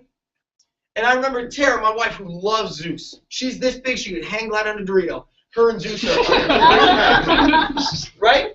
They love each other. I mean, she'd come in to get adjusted in clinic. I'd see her go over there, and they'd hug each other, and we're just getting to know each other. He's been very, very nice to my wife. She respects him as much as anyone. And this one thing that she said, and he may not know this. She goes, Michael, if you pay that bill, you would enable Zeus to not find a way to do it himself. And look at what he's doing today. 2 practices. He's got 2 practices. They found a way. They're resourceful. They're scrappers. Some of you guys need to get some scrappiness in you probably. Some of you guys, you may be too nice. You need to get a little ass kicking in you. You say you got to reach down and grab the plums. Move forward. You can quote me. Plums. It's a technical term. Industry term. It's science. I don't make this stuff up. But having a little butt kicking in your spirit because you need to confront some things. They say that our generation, statistically, if you grew up in the United States in our generation with 2 TVs in your household, who had 2 TVs when they grew up? Okay? You will have seen 20,000 hours of medical commercials by the age of 18. I didn't even know that I've seen 20,000 hours of TV. Is that not scary? Just that crap being imparted in you. I'm not saying there's a place for drugs and surgery in our world. We'd be ignorant to say that there isn't. Too many chiropractors are going to scream that there isn't a place for drugs and surgery. There is. But drugs and surgery were created responsibly to be a last resort, not a first move. But too many people default to the medicine cabinet, where we need to shift the paradigm so that they default to your practice. And so that we can create critical mass of a bunch of radical, highly excellent, highly educated young chiropractors literally making a shift in their respective communities, becoming the cornerstone, not the embarrassed chiropractor in the corner, on the downs. You know, I met this guy. Let's go back here. I'm going to wrap up here in a second. When I could do this all night, guys. We could just keep kicking balls all night. You know what I mean? Not kickball, but I'm like nuts. You know what I mean? I'm kicking plums all night, dude, just like the chiropractor. Because I mean, like, what's better? I'll freaking stay here all night with you guys. What's better? We just sit around fires, tell lies, and talk about chiropractic. That's what we do. That's what dudes do. We don't tell the truth. We tell lies to each other. Like, yeah, man. Oh, I wanted to be so bad. He's like, no. I'm waiting. I'm waiting until I need that print now. I mean, so you tell lies. So with us, when we opened our practice, we went out to. If you tell me that, you know, these franchises that cost $400K, they're out there. They're on this campus. They're out there. Okay, you gotta be very, very careful. Unless that's your sole purpose, buy that freaking franchise. Your sole purpose. Rack the hell out of it. Be proud of it. When I roll into the joint, right, which I have no problem with the joint. That's their thing. That's their thing. It's not my thing. I do have to be careful about how it represents chiropractic, and I have to kind of right the ship a lot of times in our practice when people are confused. But I went over to the joint. One opened right up the street from me and put a billboard in front of my practice. Bring it on, baby. I don't care. Because I'm a little squirrely. I'll chop that son of a down in the middle of the night and be like, friggin' windstorm. I understand you see the shavings, but I friggin' windstorm, man, baby, a beaver. But it doesn't bother me. I would go rolling in there with a bunch of Life's University, Palmer, and Parker students. One of those last pictures you saw on Zeus's thing with a bunch of people in there talking about service, those were all Parker students in Texas, Parker College or Chiropractic, from a launch event that he said, I will open my doors, you come and learn. And he trains them and teaches them on a weekly basis. And he's raising up chiropractic warriors that are highly excellent, highly intellectual, and highly inspired to make a difference, create critical mass with all of us. It's pretty cool. It's pretty cool. So I brought all those students in there. I took them out to lunch. They all came out to see me. I'm like, dude, I'm going to lunch. So we go out to lunch, and then right across the street, they just opened this brand new, in prime location, the joint. Prime location. We're gonna go. They're like, I'm gonna go in there. I was like, let's go in there. This is fun. You know, let's go make fun of some chiropractors. Let's do that. It's a girl that I went to school with. I had no idea. Right, went right to school with her. Nice girl. Beautiful, smart, scared shitless. Tried, you know, is like, ends up in this practice. And when we walk in and she saw who we were, myself and this other kid who graduated today, who I would put against anyone in chiropractic. This kid is a powerhouse. We've been with this kid for 6 or 7 years, mentoring this kid. He's a freaking rock star. She literally starts to talk and you just see her shaking. And it broke my heart. So they're asking her questions. She just, you know what I mean? And I go over and they walk away to look at the practice. And I grab her and I say, girl, do you like what you do? She goes, yeah. I go, do you love walking in this practice? She goes, I do. I go, freaking own it, rock it. Love it. Who cares? And send me all the personal injury cases you guys did. No, but I mean, because they won't. So listen, just to bless her. I loved on that girl. I rubbed her back. I talked to her. I uplifted her. I edified her because I don't want to run over a chiropractor. I want to see them. I want to see them represent chiropractic well. So I just eat them up and spit them out. That's not fair. That's not fair. Where somebody did that to me and broke my heart. So I edified her and love on her. And then I sent her an edible arrangement a couple days later just to bless her. Because why? Because it doesn't define who I am. We're up the street freaking killing it. And some people that don't like me may end up in her four walls and maybe they love her. and they fall in love with chiropractic through the adjustment. They get a testimony somehow through it. They're doing more chiropractic actually there than most people. They just want to fault them because it's no exam, no x-rays, no problem, $19 an adjustment. So some people will rip that model. But most times those people still can't get $19 adjustment out of people. You know, those chiropractors are ripping it. I'm not condoning the joint. I'm not condoning or not condoning it. I'm not condoning. That's a freaking technical term too. So listen, so she says, I sent her an eligible arrangement. You know what? You know how many complex cases that she's had that she's referred to us because the joint puts limitations on her about what they can adjust. If you got a little degeneration, they can't adjust them. You know what I mean? If you got like numbness and tingling, they can't adjust them. So she sends them to me. What would have happened if I would have ripped her apart? Those people never would have been under chiropractic care because she would just let them walk out the door. She would have had somebody to refer them to.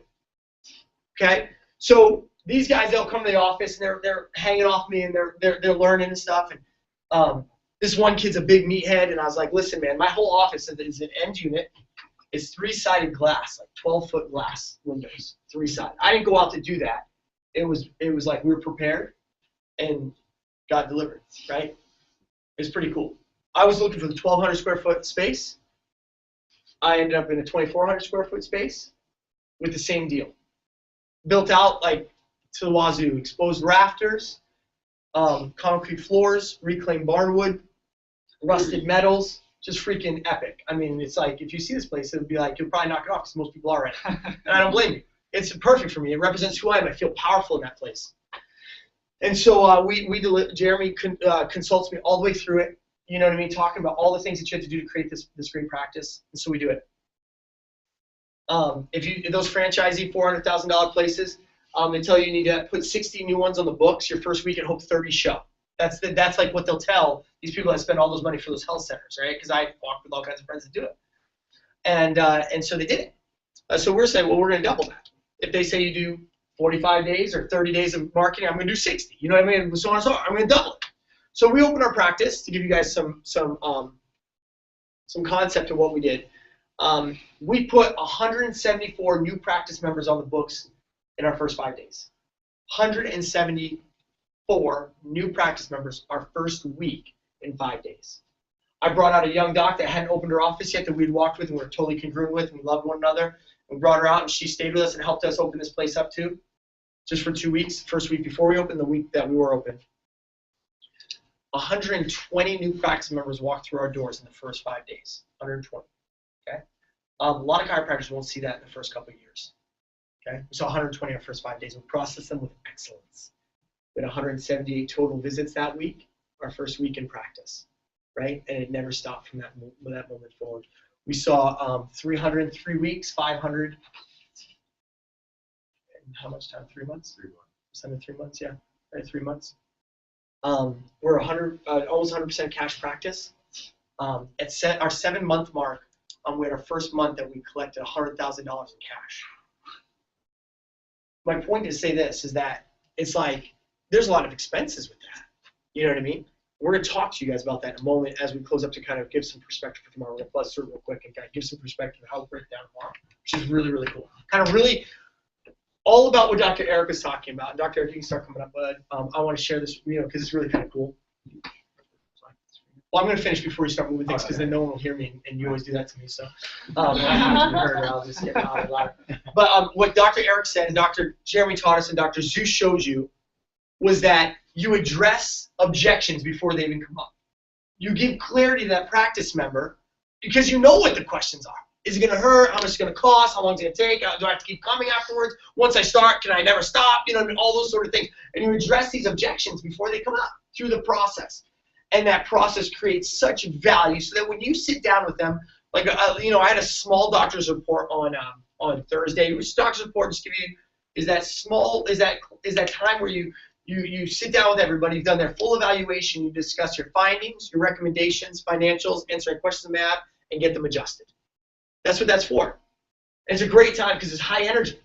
So I did one-on-one on Wednesday night for a special practice member's husband who's like wanting to get into care forever. And he finally, he accidentally stepped into my practice.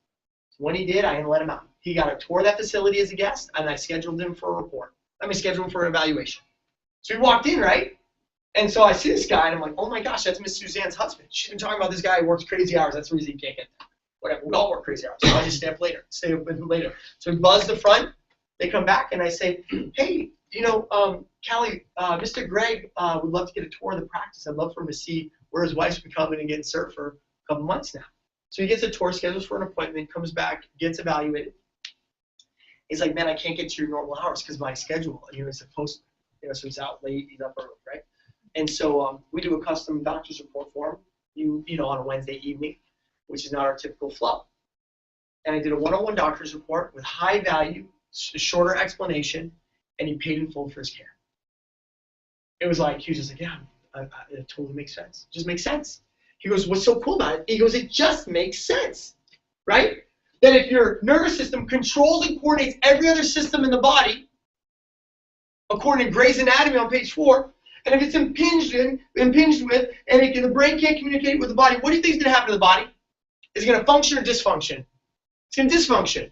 Maybe not overnight, but it's going to dysfunction. What makes the most sense? Remove the impingement, allow the brain and body to communicate, allow the body to perform and function properly. He goes, it just makes sense. So they pay in full. So the Palmer students left a little early, didn't get to see that. So they were like really upset, right? So the next day, I said, don't miss anything today. They didn't miss a single thing. They're falling around, right? Notes the whole time. It's really cool. They end up coming, I bring them into day 1 closes, all these different things that are financial commitments as you go. They commit financially, they commit time, they commit until the final adjustment, right? So the first adjustment. So they sit down during doc support, listen to the whole thing. I bring this one lady back. And so this one Palmer student, Josiah, really nice guy, met at it's a beautiful name, met him at a launch event. We ran into him at Whitey's in Iowa. There's a famous ice cream place in Davenport. It's really cool. And so we ran into him again. He's like, man, it's just been so cool, meeting you guys. I was like, oh, I'd love for you to come out to the practice if you wish. So I think I'll do that. Everyone always says that. Fuel act. He asks people all the time. So they come out, 4 of them. Big dudes. They're all like 6'2" and bigger. All in this little freaking car. It's so funny. It's like a clown car. And so they get into the practice, right? He sits through the doc's report, and I say, Josiah, just to bless him, because he was the leader of bringing all these guys out in some capacity. All these guys came out, and they sat through different things, but I was like, come back for this financial close. I go over this woman's x-rays, answer questions through the process. She didn't have any questions after I went over the x-rays. I presented the care plan for her, and she goes, well, it makes the most sense to pay in full because I'm fully committed. She pays in full, $2,000 right there for recommendations. When this kid, I walked out, I looked up at him because I had to look up at him. I looked up at him, he goes. So later when we sat down last night before I left, I said, guys, I've got to get to my wife. She's 8 months pregnant. And I've got to fly out at 6 a.m. tomorrow morning to go to Logan to teach a bunch of degenerates chiropractic. Yes! No, so I said, do you guys have any questions? And they said, we don't have any questions. We just have thankfulness. Because it made so much sense, the process as to how you can build something. And our goal for you guys is to have clarity for it to make sense. So that you don't come out of school with freaking fear. Who's heard of the starvation period? Right? Have you guys heard of that? That they say like, I'll never forget this. This gal that she called us and she came out and visited the practice back in April. She's like, Michael, I went to school. She's like, Michael, I've tried a couple different practices. I can't get going, blah, blah, blah. Can you show me some stuff? I said, sure, come on out. So I showed her some stuff, and she's in Georgia, so now she's with Jeremy and seeing stuff, and now she's open to practice. We just helped her negotiate our lease. I was just talking to her today about tables. I mean, it's just so cool. She's going to do it. I want to see women kick butt in chiropractic. We need more women kicking butt in chiropractic. Not women that are like, I just work over here. No, I mean, it's like, open a freaking business, kick some butt. We have a lot of girls that are doing it, like pure peer step practitioners, pure TRT practitioners, like seeing people and just kicking butt in their community, becoming a cornerstone of chiropractic. So we want to see more African American people do it. We want to see more Asian people do it. We want to see everybody do it. It's cool. We don't want to see Mexicans, though. We don't care about Mexicans. So he's like looking around. He's like, "Is there? Please God, no." No, whatever. She's dark skin does not mean anything. Jesus, we need everybody doing it. We need everybody doing it. So she's doing it. Well, what they all say every single time that when we show them how to do these things is that, boy, does it bring such clarity, such clarity. And when this guy that she signed up for a management program with her coach or whatever, I never want to be a coach. I want to walk with people through this process. You know what I mean? He says, yeah, great. Signs up. She goes, great. Signs all this money over. You know, all this thing. Contract, right? Contract. One, we don't do contracts in a practice. Why the hell would you want somebody locked into a contract in your practice that doesn't want to be there? Every time you go in there, you're going to be like, oh, crap. Right? We're just trying to talk about it. Like, oh, crap, it's that person. I'm forcing them to be here. No, you don't want to do contracts.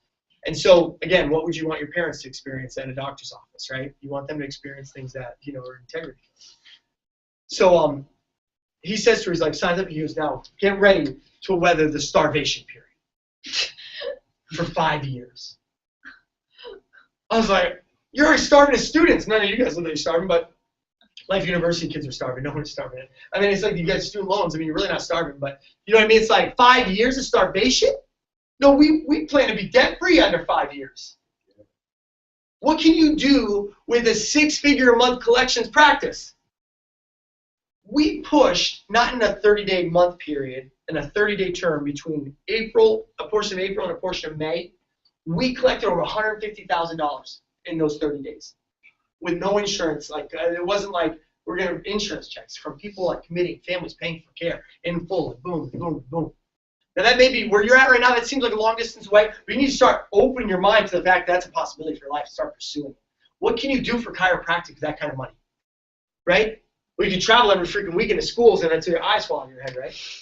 I feel like I look like I'm on coke, which I should probably do some coke. Give me a pick me up. I've never seen cocaine before in my life, but I never have. What's that? You got it? Well, Zeus will hook us all up. Yeah, you buy shoes with the money. No, I mean, what can you do for chiropractic? You can support the schools that you believe in represent chiropractic for you.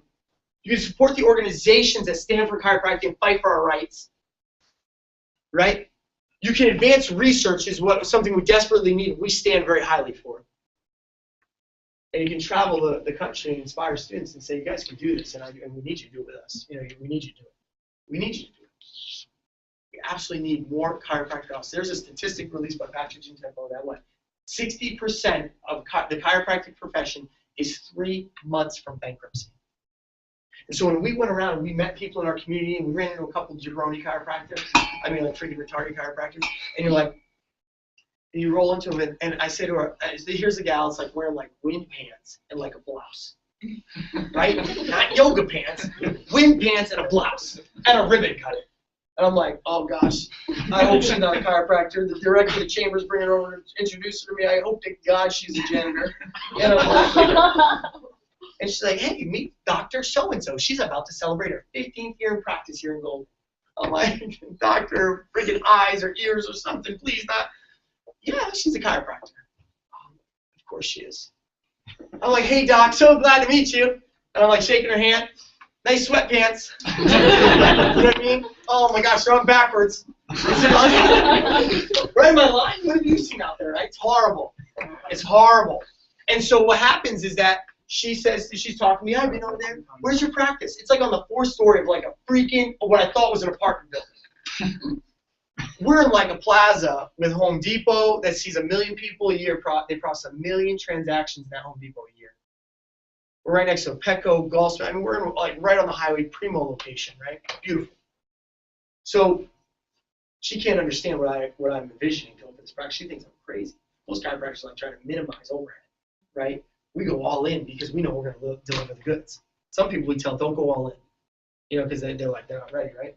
So this lady goes, I said, as a professional courtesy, she asked me a little bit what I do. Her practice name something. It's like vitality, wellness, and chiropractic and acupuncture massage. Confused consumer does not buy. I love my location. We're right up here. We just moved to the next floor because, I really didn't need to be on the 2nd floor. I'm on the 4th floor now. She's like, the elevator goes to the 3rd, then you take the stairs up, and then you go around the corner, you jump out of the building, bounce off the dumpster, and land in the parking lot, and walk over here 2 buildings over, and we're in the van down by the river. Like, okay, I'll be there now. And so she's like, I said, well, I'd love for you to come over to the office. I'll get you fully evaluated with all of our technology, instrumentation, so we get to the root cause. Because she's saying, oh yeah, I don't manually adjust anymore, stuff like that. We get to the root cause and correct the source, allow your body to heal and recover, perform the way it's created to, right? I'll do that as a professional courtesy, completely complimentary for you. And she goes, well, that'd be a good idea. She goes, I could use an adjustment. I haven't been adjusted in a year and a half. Guys, I have people that come in and tell me that they, right, Brower, that their chiropractor taught them to what? Adjust themselves. Adjust themselves. You know what that does, aside from totally discredit every one of us? It puts your ass out of business. Because if everyone could adjust themselves, what the hell do you need a chiropractor for? Is that not so ignorant? Who in here adjusts themselves? And if you're talking like crack your neck, I'll break your neck. That is not an adjustment. That is a manipulation. I have chiropractors told me that they've taught their wife how to adjust them. If your wife's not a DC, what is the value of what you do and when you went to school? Why did you spend the $200,000 and all the heartache and the sacrifices to allow some freaking chiropractor to teach people how to adjust themselves? We're going to break that down tomorrow about how you can get over those objections and get to the root cause of their condition. And their root cause may be between their ears about why they may not need you. We're going to address those things tomorrow. But I'm going to finish with a joke, and then they're going to come up and do something. So, Jesus playing golf with Moses. This is the root of all of my talk. He's getting to the point. I'm about to finish. Don't go anywhere. You don't want to miss this. Just give me 1 second. Hold the bladder. I can't hold it. Oh my gosh, it's just a little TT. You're fine. So, Jesus playing golf with Moses. You missed out. I'm going to tell you guys. Okay, now it's time. Jesus and Moses playing golf. Jesus walks up to the tee box and says, Moses, hand me that club right there. And Jesus is like, I'm going to hit that club. Moses like, Jesus, you'll never be able to reach the green. You're going to drive it right into the water. He's like, you should just lay up with this club. He goes, no. I saw Arnold Palmer do it. I can do it. So he hands him a club. Jesus tees off, and he drives that ball literally right into the water. And Moses goes, I told you. So Moses walks over there, parts the water, grabs the ball, brings it back, puts it on the tee. This is good for you, bro. This is a good one for you. Jesus says, Moses, give me that club again. He goes, I just told you, and you just drove it in the water. You'll never. He goes, if Arnie can do it, I can do it. So he takes that club and he drives that ball right into the water again. And Moses like walks over, parts the water, grabs the ball, puts it back on the tee. And Jesus says, Moses, hand me that club one more time. Moses says, I will not. You can do it yourself. So he grabs the club. He walks over there. He drives that ball right onto the green, right over the water. He walks across the fairway. Jesus walks across the water and onto the green.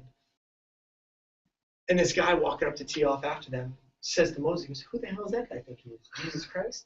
He goes, actually, he is Jesus Christ. He thinks he's Arnold Palmer. My point is this, you got to be you. Be you in practice. It's a lot of fun. We work a lot. I work 3.5 days a week. He works 3.5 days a week. He works more because he's got 2 practices. He barely works because his wife's a chiropractor. But my point is, we work very, very hard. But it's worth every ounce of that work, and it's a lot of fun. For you guys, we encourage you to be the best version of yourself. It doesn't matter what technique you're doing, but it does matter how you communicate chiropractic so we can create value and excellence in our profession, create critical mass. A bunch of young freaking punks and buckaroos doing chiropractic in an awesome way to our community so people are inspired to follow our lead. That's how we get it. What we're going to do, just for a minute, is they're going to break down a couple things about overhead. They're going to break down a couple things about expenses. We're going to break down a couple things as to how do you address these things in practice so you guys can open excellent practice around the gate. And that's what we're going to really dive into tomorrow morning from 9 to 11, right here in this room. We're going to bring bagels, meat, furniture. I think since we're going over, we'll just give the formula, right? And then tomorrow we'll discuss it further. Also, everything we discussed from the seats to from the streets to the seats to the benches, we're also going to discuss that as well. So the real business, the nuts and bolts, so we can do it right, I think. Yeah. So basically, we're going to go over personal expenses, what you can expect to have. So this is like the real fun stuff that all us chiropractors love to talk about, really like the financials and startup costs and what you're going to need as far as tools. And then business expenses, insurance. We're going to break it all down. We're going to give you the X and O's, and then we're going to break down what the average chiropractor does, right, as far as numbers per visits, what they receive for adjustment, and you're going to see that it's not going to add up. So they're stuck with a choice. They can either increase the numbers or they increase the amount of money they're going to make per visit. All right, and that's when an unhealthy office can start. So we're gonna break all that down. So biz expenses. Good, sweet. She keeps saving the day, no big deal. Cool. Tell me about tomorrow. What time are you gonna start? So listen, so tomorrow morning from 9 to 11, he's explaining to you that there's only certain things in a pretty pure chiropractic office that is actually really a ton of fun. There's only certain things that create revenue. The analysis, x-rays if necessary, and the adjustment. That's in a pretty pure chiropractic office, correct?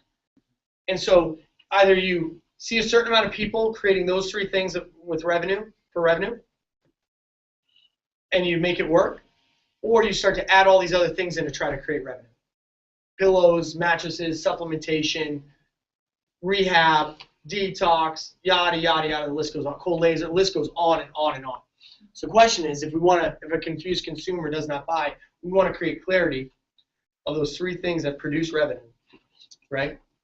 And create buyers for those three things for the adjustment. So, I mean, because tell you what, when you're doing it right, you don't even have time for the other stuff. You don't have time. It's so much fun. And so tomorrow we break down the ways from start to finish to take that person from the streets to the seats to the benches, everything in between, and all the expenses. When I would sit with Jeremy, we'd sit down and go, I'd be like, bro, what do you start? Who knows what you start a CA at? How do you? Who knows how you bonus them? Who knows how you train them? Who knows what's that? How do you even hire? I mean, go even through the hiring process, How do you right? answer the phone? I mean, just I mean, basic it's things basic like that. stuff. Who here knows what LOI stands for? And let me give you some context when it comes to leasing. LOI. Okay. Who knows what triple net stands for? Okay. Who knows how to create a proper profit loss? Who understands how to? Who has the resources to establish proper demographics? Where should you be? Should you be in the downtown area? Should you be on what floor? Should you be in a professional building? Should you be in a retail space? Should you be near a traffic light? I mean, like all these sort of things. How do you do all that? Negotiate lease. I mean, Sign contracts. How do you manage contractors? How long should permitting take place? So if you graduate here, you get your license here, when should you expect to open realistically? We're going to lay all that out for you tomorrow. It's a lot of fun. And I mean, it gives you such clarity because there's a saying in philosophy that you hit what you aim at. If you aim at nothing, what will you hit? Nothing. Yeah, so, and the goal for tomorrow is to try to get as many questions out of your head as possible to create clarity. So, start writing your questions down tonight if you have them. Bring them with you tomorrow. We're going to, kind of do a session, ask us anything, and on any topic. So that's how we'll Any topic. And the three things I talk about on a regular basis: God, chiropractic, and sex. So you can ask me any question you want. I'll tell you the truth. Who got something else tonight? Was it good, guys? Okay, good. Who's going to be here tomorrow? Who's coming tomorrow? Yeah, because we need to know for food and stuff. Who thinks they can invite a friend?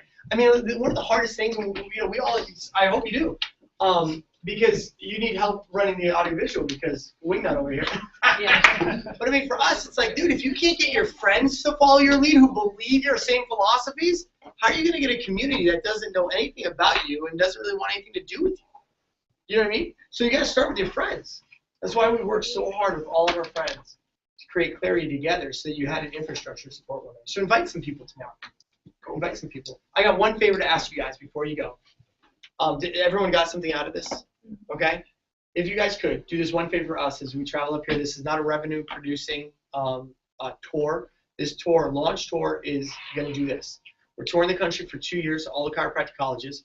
We're going back to Life University, Sherman College, Parker, LA, CC, Life West, Palmer, Florida. And we're at all of them. Okay? We may leave Northwestern National off. NYCC too. No, we're not. We love NYCC. There's some great people up there.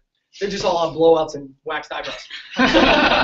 So do us this favor, because what it's going to do is in due time, it's going to culminate with a once-a-year conference for young students, young docs, and young at heart of just talking about kick-ass methods of how we can literally make the biggest impact as fast as we can as a young progressive profession. Because we are young, okay? And the young, creative, edgy minds are the ones that are going to make the shift. And there's some in this room, I assure you there are.